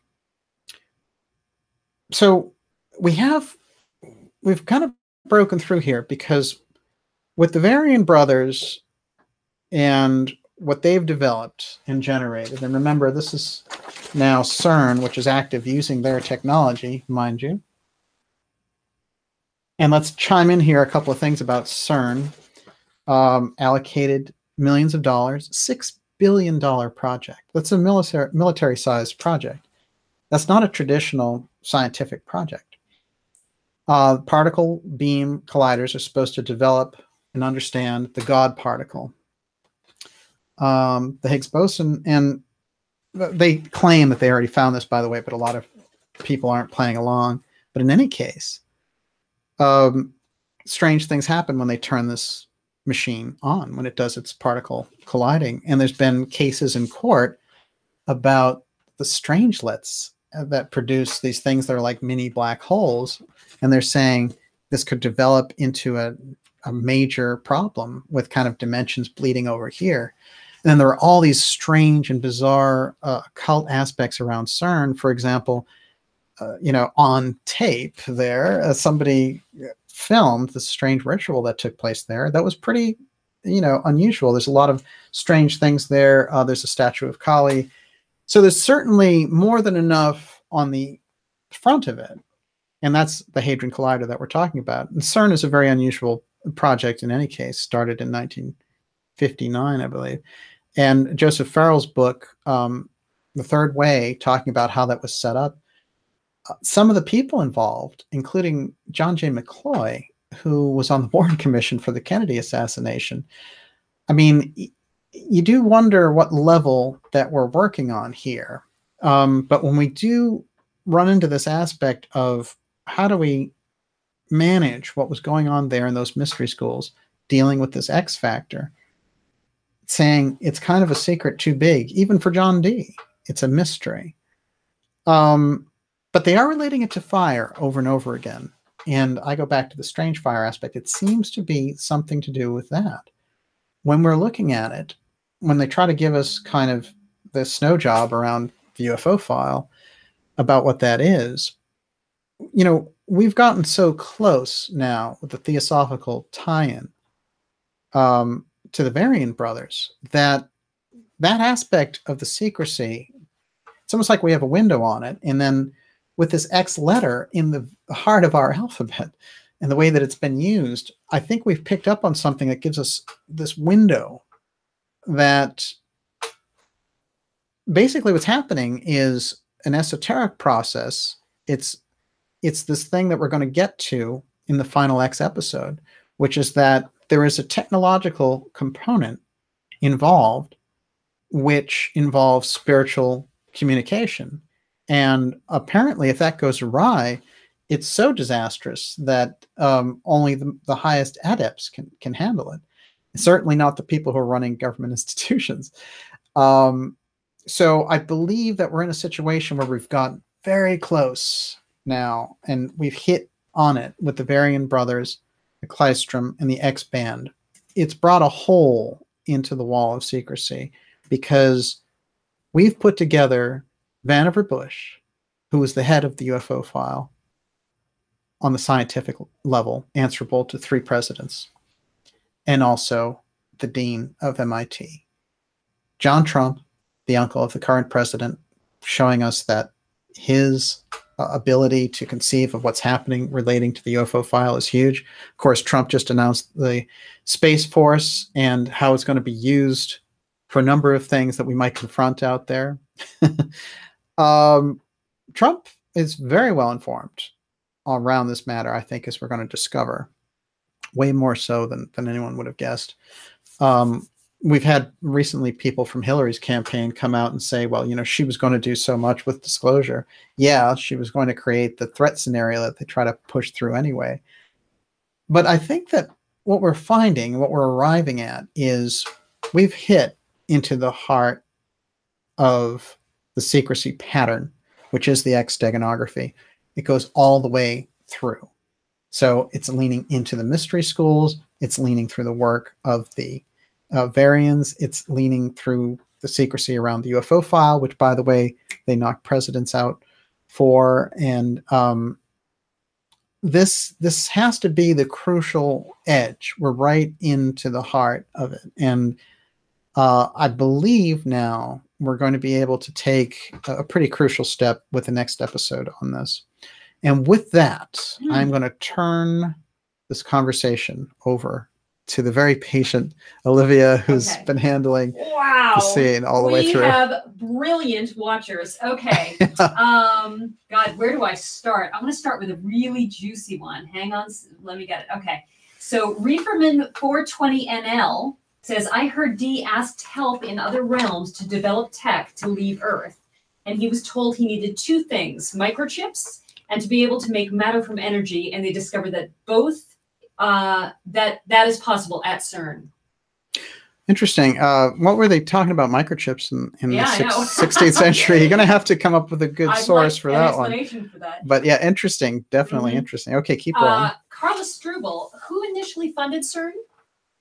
Well, the root of it actually is, I want to refer people to Farrell's book, The Third Way, because it comes out of this development of how we got the European Union. And according to the way that he looks at it, it is a post-war fascist international that survived with a lot of the money and the booty from the Nazis, and who went on to make incredible impact on different countries and decisions and all the rest of it as this kind of stealth fascist force out there. So it's an extraterritorial force. But what's interesting, a couple of things I'll tell you here about CERN, which we discovered. One of them is that when CERN, they went to sue them because of this whole thing about the strangelets, which is a strange hazard from when they turn that machine on, and also the bad environmental impact on the magnetosphere that happens when they turn that on. And they found out that the federal judges came back and said, you can't sue CERN the way that you can sue like a corporation. It's basically like trying to sue a country. It's a sovereign, autonomous thing. Now, where do you get that anywhere in a scientific project? This is quite unusual. Everything about CERN, I think, has been unusual, including the kind of ruse of why they were set up in the first place. But the funding certainly of $6 billion is a military-style thing. And now one of the things that's been pointed out is that India and China are also developing their own versions of CERN, which will tell you they want to know, or they want that capability, the weapon style capability. I think that there is an interdimensional, they even say it, it's not even like a hidden aspect of this, but there is an interdimensional aspect to CERN, which is part of the unspoken thing. Another thing that we should know about CERN is that it's the biggest user of the internet of any entity. That's quite remarkable when you think about it. And that's because when they do these particle experiments, they send it to all these different scientists, and the scientists, almost like Bitcoin, are working on these formulas and automating all these things to happen. So that's quite remarkable. Okay, let's keep going. Cassandra Hellwig, CERN is trying to open a portal, which is where all the hype is now with Grant Cameron, Ron Pandolfi, Joe Fromage, etc. Any comments? Well, you know, I'm a great fan of Grant's work, and he's been on the show a number of times. I respect the stuff that he's doing. I don't think you can have the CIA near portals or anything else. This is not a group that you want near any kind of supernatural technology, and you certainly don't want to take their word for anything regarding the UFO file, which they've been the #1 suppressors of the entire thing. So that association of having people like Pandolfi talking about that doesn't make me feel good about that particular slant in ufology at this time. Tessa Dick, is DJ sure that we are not at war out there in interplanetary space, that is? I think that we've seen things which would suggest, like since Star Wars, especially the 1980s SDI program that Reagan developed.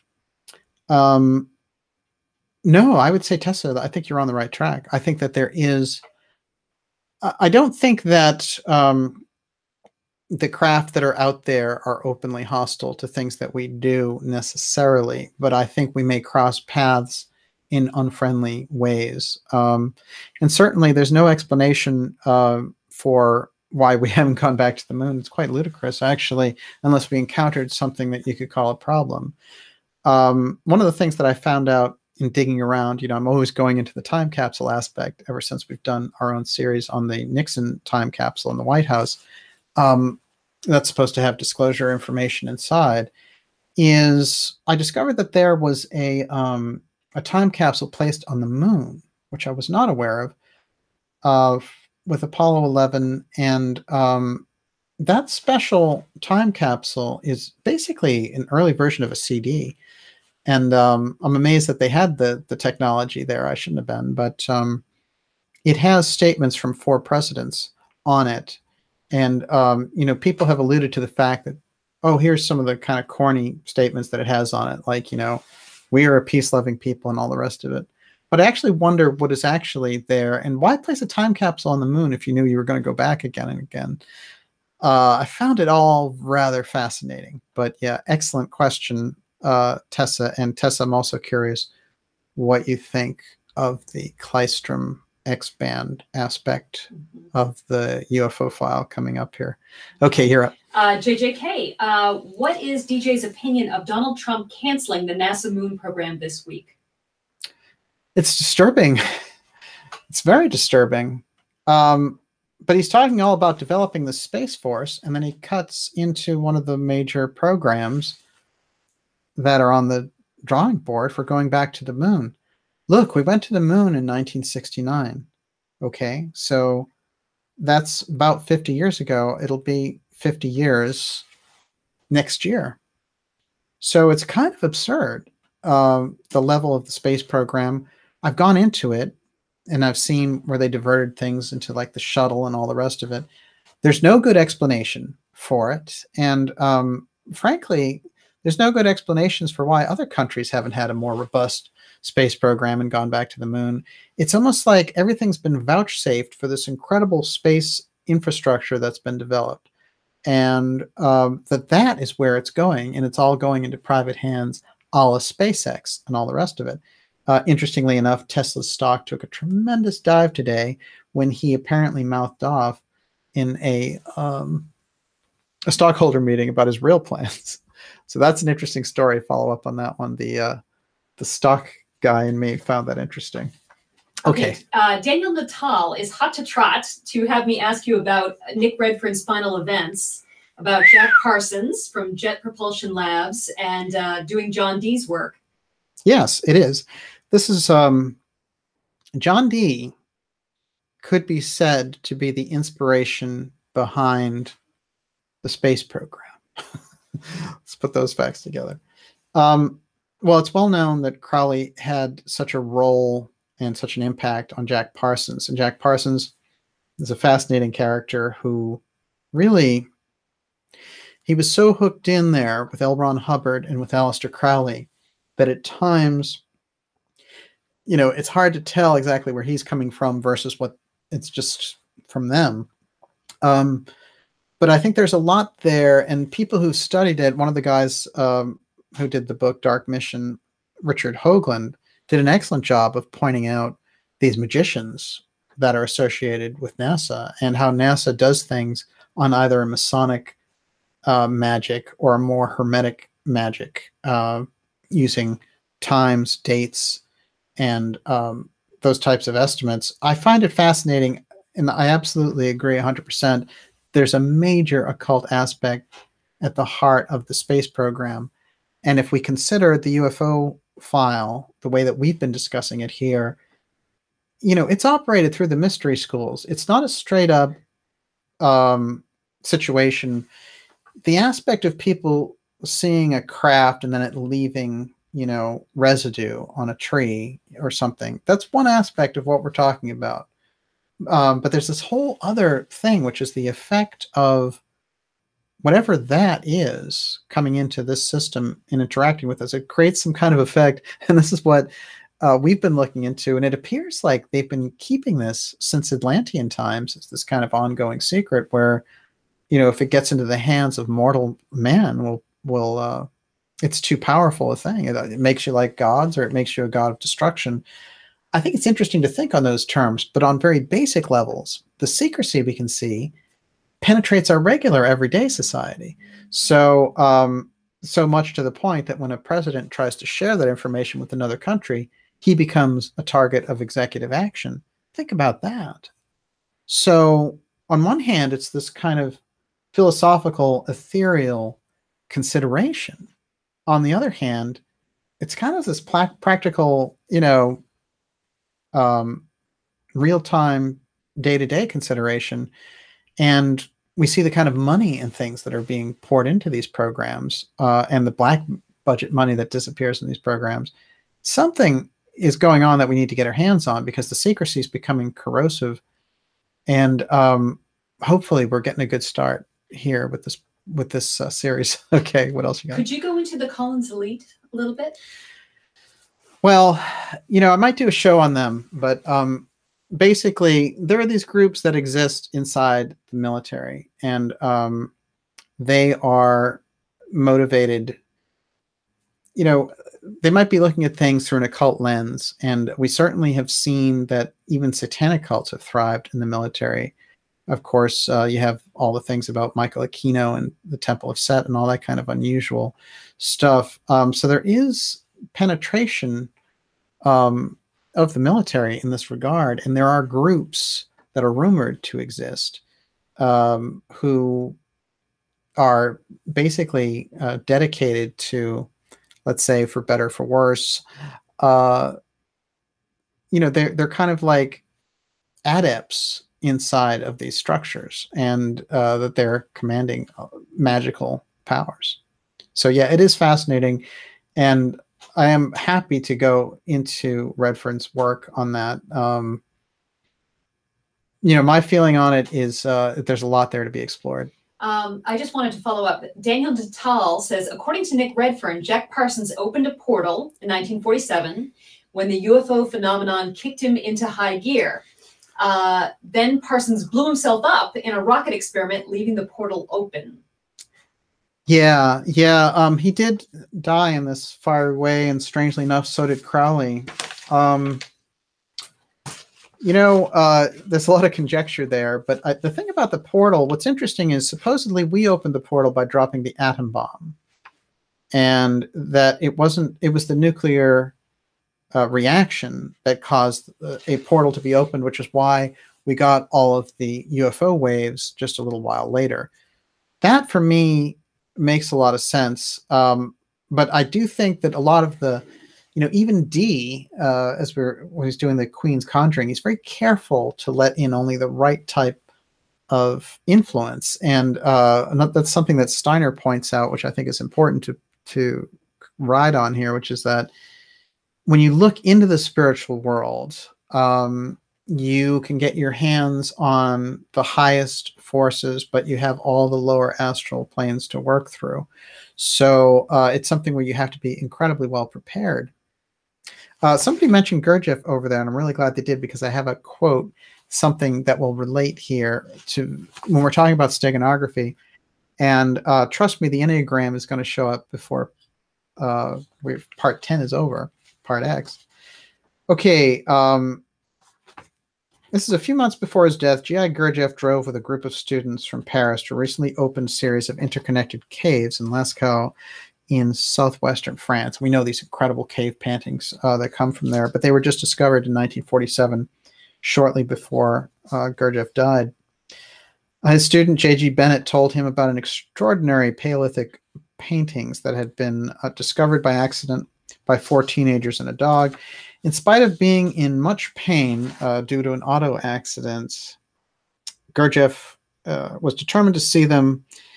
And so when he got there with Bennett, he stood looking up at the great stag with many antlers and other extraordinary figures of bison, horses, cows, and at least one sphinx or unicorn-like imaginary figure. And he's reported by Bennett to have looked as if he completely belonged there. Okay, but what he said is even more important. Gurdjieff reportedly said that the depiction of an imaginary-looking creature was the emblem of a brotherhood that appeared 7,000 or 8,000 years ago, and that stag with many antlers was a way of depicting attainments in consciousness in being. So you see, for us, here's the steganography. We look at it, and we see this unusual creature with 7 antlers. For them, for somebody looking at it who understands you know, that school, that mystery school, they understand what they're looking at is the level of advancement of the school that's putting the painting up. So it's a very good instruction. Interesting thing about Gurdjieff, of course, when he talks about the Enneagram, which is an incredible figure that he brought out of the schools and into circulation in Western society. And we've seen a lot of wild things about the Enneagram thing, like, you know, what type are you and all the rest of it. But the Enneagram is an absolutely important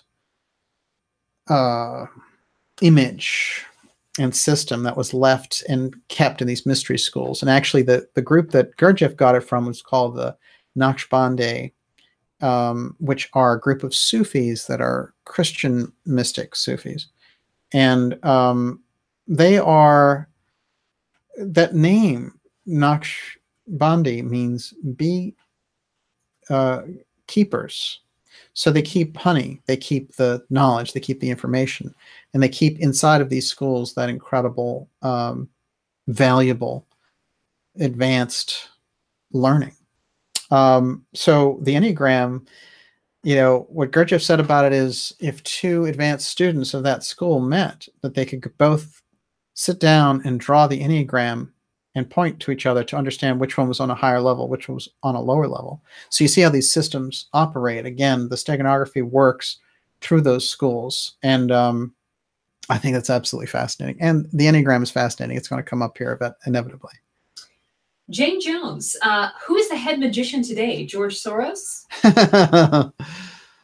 Oh, George Soros is very low-level kind of political troubleshooter with a lot of money. No, I don't think so. I think it's a good question. I think whoever it is stays pretty well hidden. And but I pointed out that Dee, in his role with Queen Elizabeth, was very much like Jean Dixon in her role with President Nixon. And I think that's a really important thing. Earlier this week, I tweeted a picture of Jean Dixon with Nixon, and it was the only one that I found. But there are pictures, of course, of her with Reagan and all the rest of it. That element of the kind of Rasputin relationship that he had with the Tsar's wife, that is something that we see over and over again when these mystical people come up, because when you're running a kingdom, it might be popular in America to downplay things of a magical nature. Of course, we see that a lot, and the culture tries to laugh off things. And I think the thrust of that is that groups like the CIA, who control the media so much, they really don't want people, just like when it came out that they were doing all this remote viewing, they did not want people around understanding that that's true, because then it would mean, oh, they take it seriously, I should take it seriously, just like the UFO file, So it's one of those things. If they can't control the narrative, they definitely do not want average people developing abilities like telepathy. That could be a problem when you're dedicated to secrecy, for sure. Okay, what you got? So I have two connected questions here. Cassandra Helwig again asks, who owns X-band radar? Raytheon? Raytheon developed the X-band that we were showing. And, Raytheon is the main developer at this point. I did say that Boeing also seemed to have a role in it, so I can't say that they're exclusively. But I mean, for the X-band radar setups with the arrays, which actually they use as weather stations and satellites, Raytheon was the lead. And remember that the father of Raytheon is Vannevar Bush. Don't forget he was the director. It's absolutely crucial. This isn't a question, it's a comment, but it's fascinating. Randy says, Raytheon figures prominently in the top 30 media outlet owners. They're in one of the 6 groups that represent ownership, which, by the way, was 60 different entities in 1983. Oh, boy. That's a lot of consolidation. There's no question about it. And Raytheon's right here. I mean, they were here for years. And what I find this kind of real centering around Boston is interesting to me, because there is such a brain trust here with MIT and Harvard. And there was a certain point where we were developing some of the most advanced weapons right here. So when we go through this and we're studying the major figures, we find John Trump, MIT, living in Boston. We find Vannevar Bush in Boston.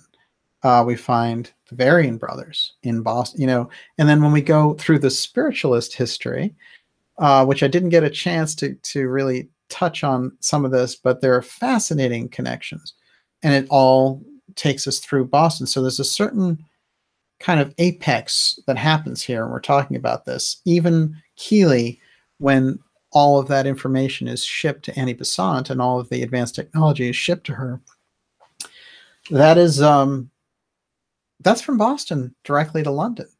So right in the heart, in the very epicenter of the whole thing. Okay, what else you got?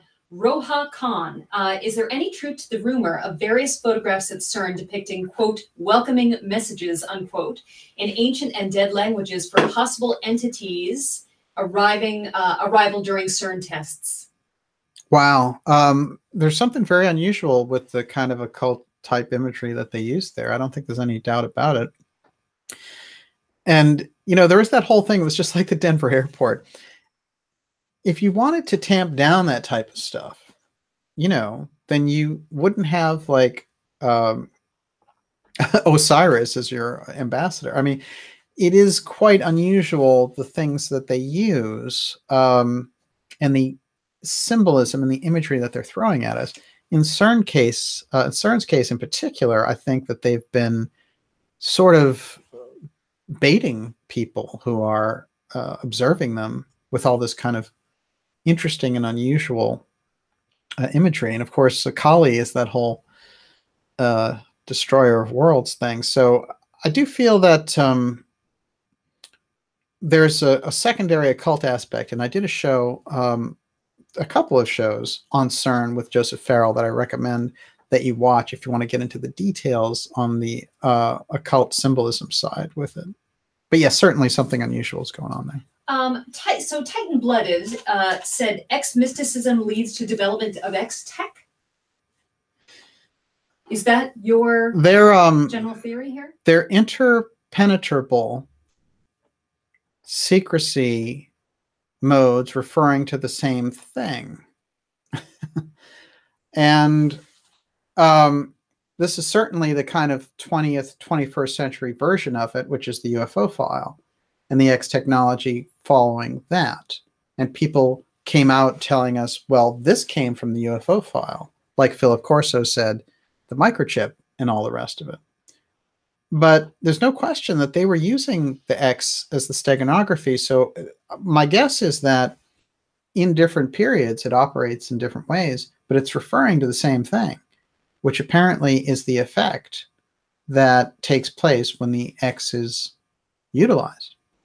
So you have to be on some kind of, you know, even when people are dealing with the UFO thing, when they say, well, it alters my consciousness or whatever, there's something more than just a kind of cops and robbers thing going on with UFOs when they come in and we chase them out and all the rest of it. There is that aspect that happens, but something totally different takes place too. It's almost like a disruption of the field of reality. And as a result of that, I think there's an extra force, an extra thing to consider. And the ancients certainly understood that. And I don't think that they were referring to, it wasn't like an ancient aliens thing so much. It was, they're referring to this X, which is an effect, and that there is a technology that achieves the effect. But somehow things like that happen with the UFO file, and when they try to redevelop it, fall into this category of this X secrecy. So here we are now looking at it, and we've been surrounded by it, literally surrounded by it. I was having a conversation with Olivia and I and a friend, and you know, I was talking about, think of another letter that could serve the purpose of what the X serves. There isn't one. I mean, we really use the X for this stuff.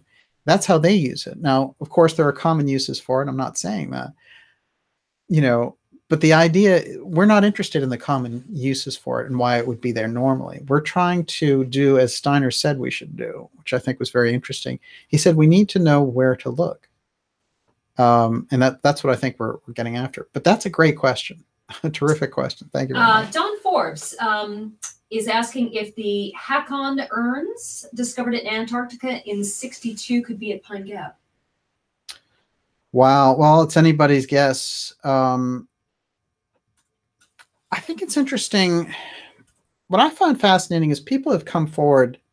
There's a guy who came out with a book about Pine Gap and how he had been the NSA administrator there, and that it's all NSA and all CIA.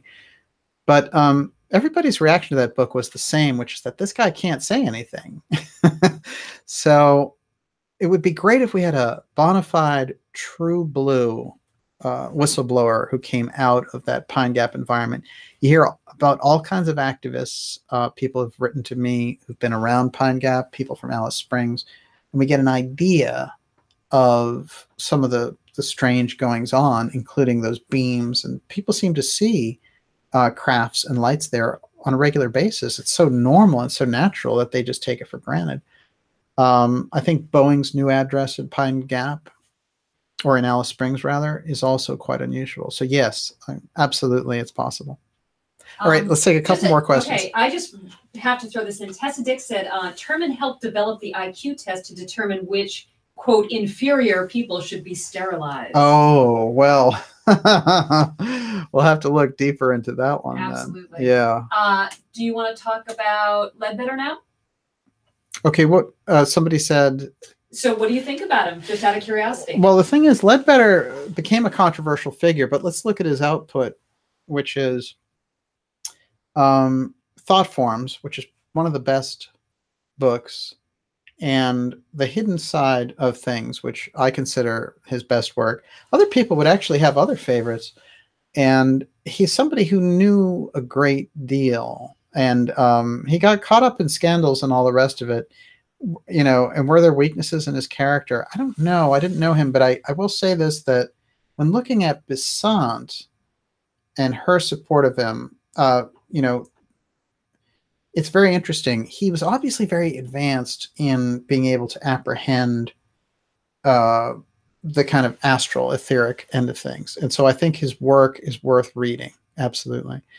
But I think someone like Steiner maybe was less controversial.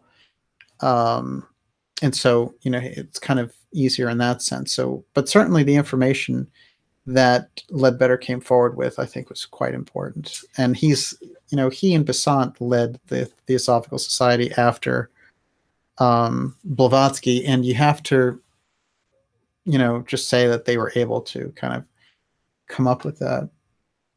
Yeah, somebody said that he molested Krishnamurti. There was a case where, it's a long story, but apparently Ledbetter taught one of his students how to masturbate.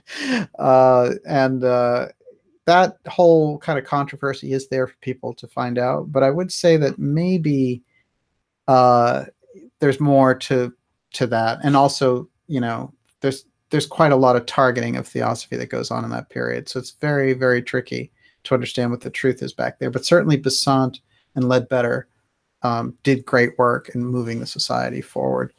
Although Steiner was critical of Ledbetter, and that's why he formed anthroposophy. Okay. Okay. I have a really interesting one. Greg Hinson says steganography is well documented within Sasquatch behavior. The X is seen widely being made with trees in their territory. I've never heard that. That is so fascinating. And I think that has to be the quote of the night, because that's it's very unusual. I honestly, I don't know a lot about the different stories that come out there, except the very typical stuff. But and what do we know about Sasquatch and their relationship to UFOs? Well, strangely enough, they show up. Do you remember that thing about Skinwalker Ranch for a little while? It was so strange because they had everything going on. It was like, no wonder Bigelow bought it, right? It was UFOs on one hand that were showing up. Then there was poltergeist. Then there was this shadow wolf walking around, like astral, like strange wolf that they would shoot at. And then there's finally a Sasquatch. It's like, okay, everything is thrown in there. It's like the Amityville Horror House on steroids. But absolutely, yeah, it's an incredible story. And the Native American understanding of the Sasquatch is that it's not bound by material rules, so it can manifest and disappear at will. So it's a magical creature to them as well as physical. Very fascinating. Isn't there some story about Sasquatch being seen being? Yeah, that's the Skinwalker. Okay, that's where he's just kind of crawling. It's like he's actually coming out of a ship, you know, and manifesting there. But yeah, absolutely strange. Okay, what else you got? Okay. Where do I want to go with this one? Okay. So Leilani G, I wonder if when Trump redecorated his White House office, I think he was really looking for Nixon's envelope. Can you shed some light on that? And Arv Larson, will Trump disclose anything on the UFO stuff? Yeah, they're both very important questions. I think that Trump knows more about it than we realized when he got in. Put it to you that way. And I think through the reports that we've done, we understand from Nixon's communication with him, from the fact that we have a letter from Nixon to Trump, and from the fact that we have photos of Trump with Nixon at a fundraiser with, of all people, John Connolly, who was in the car when JFK was assassinated because he was the governor of Texas. I think all of that shows us a much deeper political picture than we've been led to believe in relation to Trump. And I think the presence of his uncle, John, with Vannevar Bush tells us also that Trump is pretty advanced on this. And he knows about the UFO file, and that's where he's making his moves with the Space Council and all the rest of it. In terms of the time capsule and him looking in the White House and searching it out, I do believe that there's information enough with the information that we put out there through Robert Merritt that there may be groups on his behalf or not on his behalf that are associated with that White House apparatus who have gone looking for this. So I don't know that they found it, though. And the way it's described, you know, the way that it's described by Merritt is that it's sort of so hidden in plain sight that it would be really hard to just find it. But yeah, fascinating. What was always interesting to me about that story is that Merritt talking about how Nixon seemed absolutely confident that it would be discovered. That I found very interesting. Okay, we'll take 2 more questions. David Termina says National Geographic ran an excellent episode explaining how it is highly likely that Jesus was crucified on an X, not a cross. Oh, isn't that interesting? Oh, that's absolutely fascinating.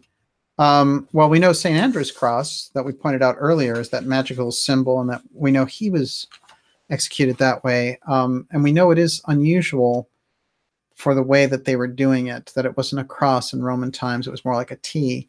But certainly the tradition that comes down of Christ crucified on the cross also has a very strong factual basis too. So it's hard to say. The cross, of course, being an incredible mystical symbol, but the X being the hidden symbol makes you wonder, because again, the X being about sacrifice also. So yes, absolutely compelling.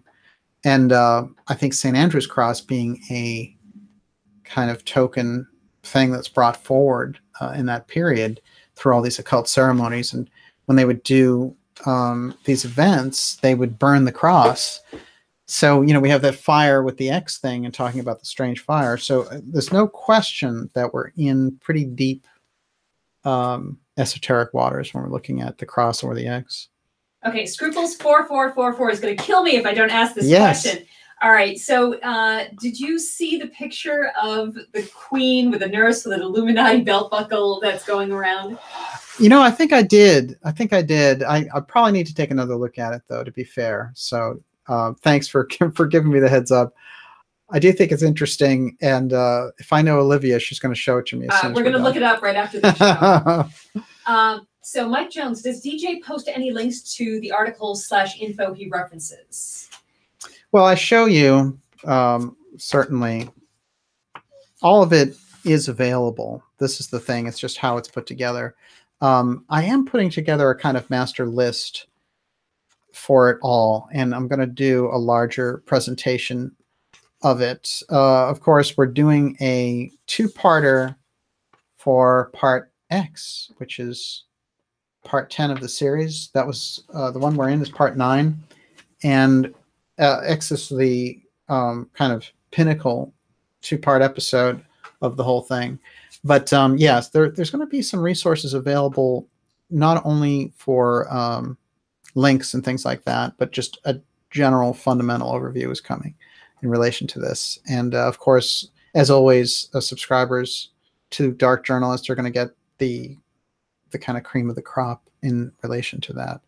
And the support for subscribers really helps the show tremendously. So we appreciate that.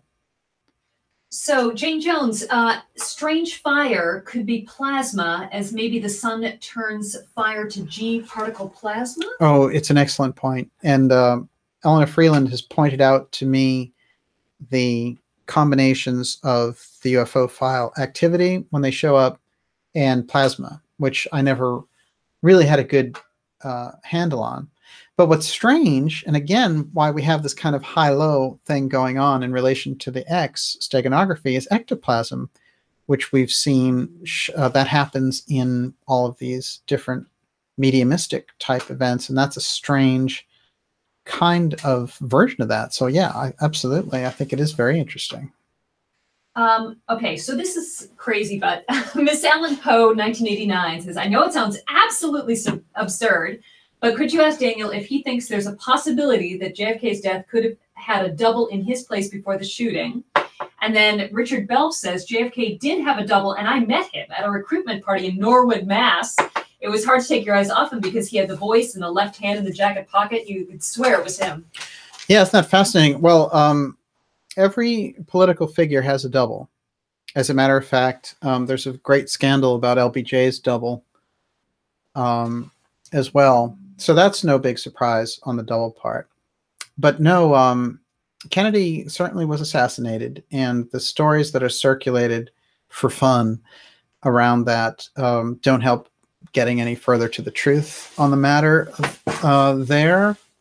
And clearly, I think the impact of removing Kennedy is the seminal event of the last 100 years, because what happens is it changes the, basically it makes the covert aspect of the government in control, and the public control, basically slides away at that point, unfortunately. I do like to reiterate the rules of dark journalism for me that I discovered that got me to doing it. And they're simple. The first one is that you have the official story, which is usually, in an important, like a deep event, like the JFK assassination, is put in place to protect the individuals involved. Then you have the counter story, which is the story, but you get all these professors and authors and researchers getting together and saying, hey, the official story has this problem and that problem, and by the way, you left this out, and all the rest of it. And we're starting to get somewhere. So the media calls that second level conspiracy theory, because they are trying to get people to believe the official story, because that's their role largely, is protecting the establishment. And then there's the third force stuff I call junk conspiracy. And one of the junk conspiracies is something like JFK survived his assassination.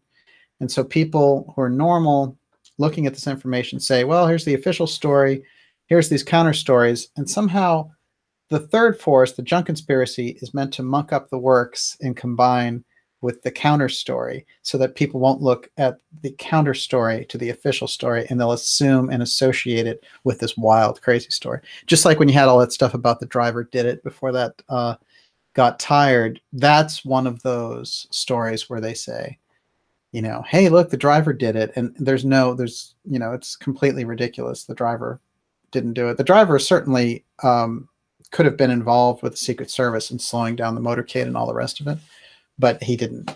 The shooting was done by an expert team, the triangulated crossfire. My feeling is that it's one of the biggest con jobs on the American public, and the public never bought it, because even 72% of people say they don't believe the official story. Why we haven't moved on since then. Recently, I did a story on JFK and how Trump has signed on with the CIA to keep the records backed up till 2023. Well, that's not smart. Those records should be out now, because they could help us piece these things together. So that's a pretty disappointing turn of events in terms of getting those records. I think the best question to end on is, what is the ultimate goal of CERN?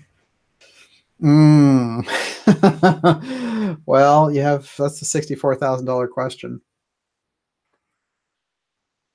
They're experimenting with a few things. There's probably not just one goal associated with it. It's probably multitude.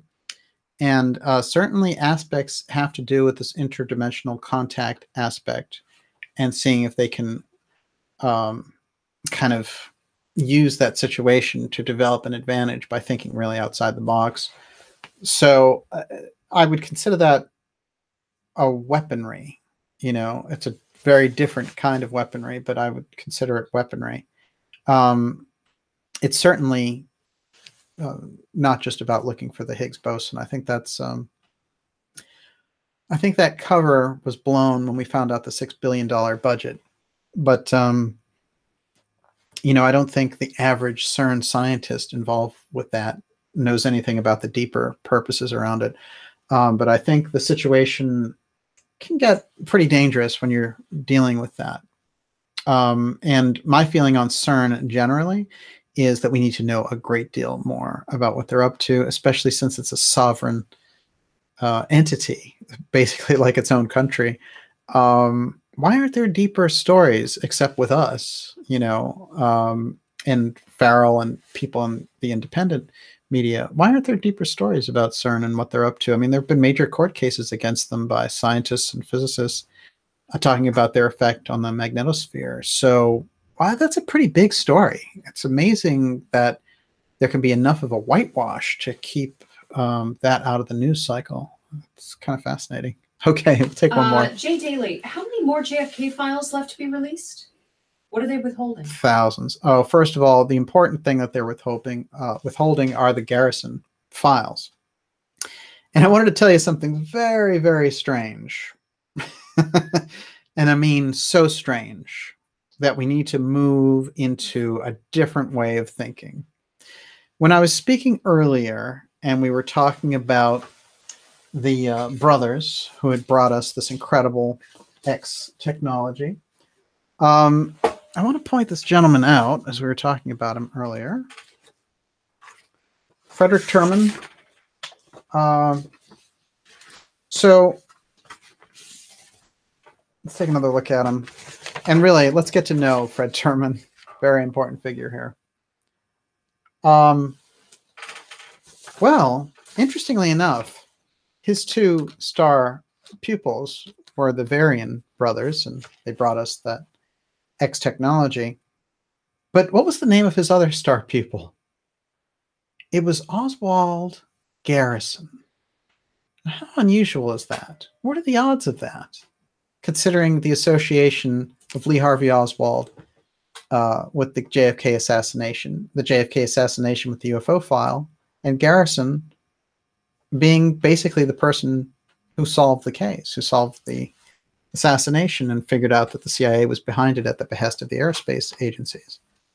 I mean, it's pretty, it makes you wonder about the larger picture of things. That's quite a coincidence. That's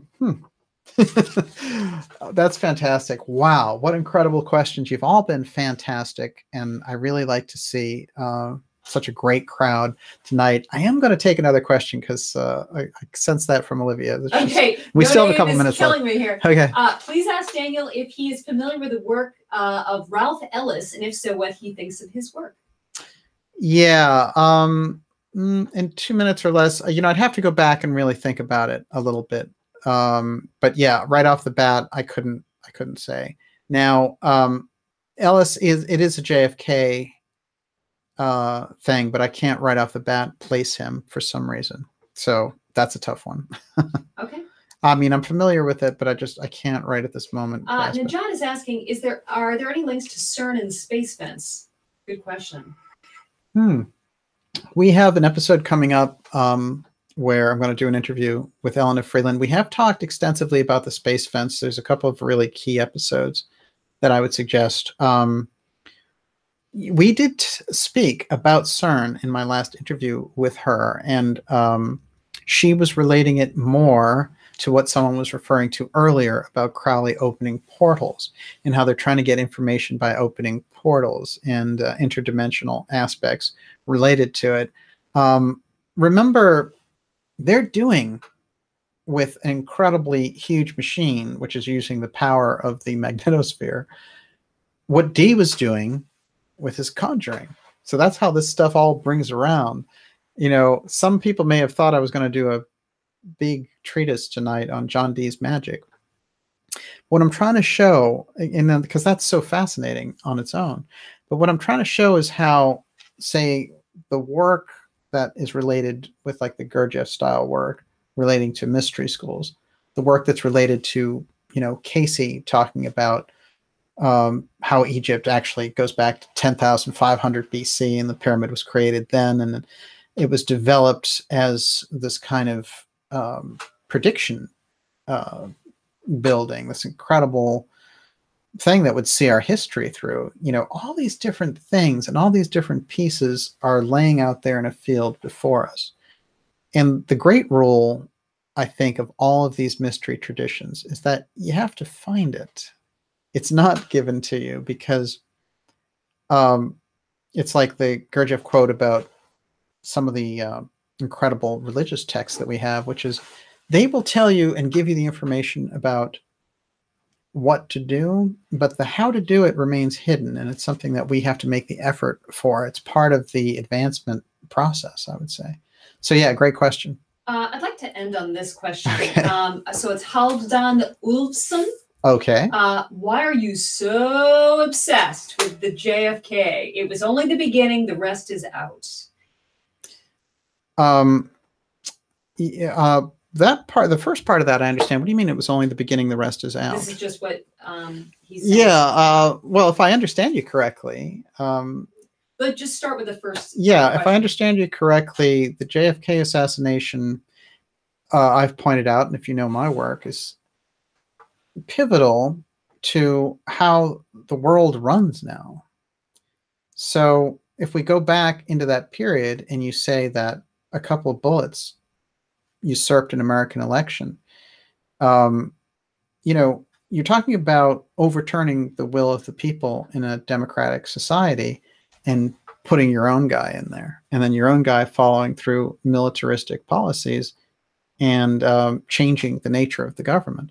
We've had problems in America ever since, and that tension since that period remains. There's nothing unchanged about it. I mean, just because time passes doesn't mean it didn't happen. It's an effect, and when you do journalism, your job is to get to the bottom of a story and to get the facts out to people, and to use everything at your disposal to do that. So that's a story that I'm very interested in, and as a journalist, I think it's absolutely crucial. So I would say that JFK's role in opening up society would very likely have changed that society. We'd be dealing with a very different society. We'd be a much more spacefaring society, and we wouldn't be talking about space weapons. Instead, what you've got, instead of the Kennedy dynasty, you got the Bush dynasty. You got weapons of war, you got bombings in Iraq, you got, you know, takeover of other countries, and people like Dick Cheney and the deep state taking over with the continuity of government crew. So that's not the direction that I think would have been helpful. The Kennedy direction, I think we would have gotten a totally different world. So we need to refer back to that as the kind of pivotal changeover. But yeah, it's a legit question. The story is important. I would think it would be important to anyone. Well, and I think also they didn't have so much control over the researchers back at the time, so that we understand more about that assassination, about that crime, especially through the lens of history. I think about it a little bit. Yes, that's absolutely true. But then you also think, you know, over 55 years, we've come to learn, you know, that's how long it takes to unravel the deep state. Sometimes people are like, hey, you know, this thing happened in Las Vegas. I need to, you know, and there are so many different stories like this. But it's hard. It's hard, especially a scale of a crime as large as something like the JFK assassination. It took a long time, a lot of researchers, and a lot of people were killed, and a lot of people died trying to bring forth the truth on that story, and were destroyed, like Jim Garrison. So we owe them all for bringing that information forward and helping us see things. Look, what I'm doing with the X, you know, is in the succession of that line, because we need to know the truth about the power structure here on planet Earth. And that's fundamentally crucial. I don't think we can get very far without asking those questions. So that's why I really think this audience is great, because you guys have this incredible quest to know, like I have this incredible quest to know, and we have some of the smartest people out there. So we're incredible resources for each other. It's certainly not just a one-way situation. I learn a great deal from the people who are out there. So you guys have all been terrific. I'm going to do a shout out of a few of you. Of course, Najat is here. It's great to see him. And I do feel like we had a fantastic audience tonight. Just great, excellent questions. And Olivia, of course, exceptional. The tops doing great as usual. And I want to, I definitely want to say, like, some of those names are going so fast, but yes, you get some great people. Aaron Moon, yes, Aaron Moon. It's great to see you out there. And but I do want everyone to tune in next week, because we have the X episode coming up of X series, and that is episode 10. And I'll be here with Olivia, and we're going to do a double hitter, and we're going to have some amazing guests also. I do feel like tonight we got through the key material that we needed to get through to set up that episode. So I'm very excited to see you there. I hope you go to darkjournalist.com, sign up for the newsletter, and that's where we can stay in touch with each other. Become a subscriber to Dark Journalist. That is supporting the show. It's incredibly inexpensive, and we have some very special things lined up for subscribers coming up this spring and summer, and you don't want to miss it. So Olivia, my hat's off to you. Okay, thank you. And I do also want to thank everyone out there for joining us, and also Christine Taggart's out there. Christine, it's great to see you. Also, thank you for all the birthday wishes, which is I had a birthday. Yes, everyone knows it. A couple of days ago, and I got incredible feedback from everyone on Facebook and Twitter and all the rest of it. So thank you very much. It was great to be with you, and I had a great birthday as a result. And I won $20 on a scratch ticket. That's right. I won the scratch ticket. And when we went out to dinner, the restaurant picked up our tab, which, when does that happen? Amazing. So we had an incredible evening, and you know, we definitely, it was a very mystical evening too. Strangely enough, as I was about to do this episode, and Olivia can attest to this, but there was a strange man who came up to us yelling "fire." Oh, right. Fire, fire. So it was in the air. Let's put it to that way. So, but what's on tap for tonight? It's definitely chocolate chip. Definitely. I'm not going to disagree. All right, so we'll see you next week, and thank you so much, everyone. It's great to see you. I do feel like we're getting pretty deep now, so now's the time for us to really go even deeper. Part 10, let me tell you, what I've got planned is going to go deep. So have a great night, and we'll see you at Dark Journalist, and we'll see you here next week. Thanks a lot. Have a great one. Was that really? It was 2 nights ago.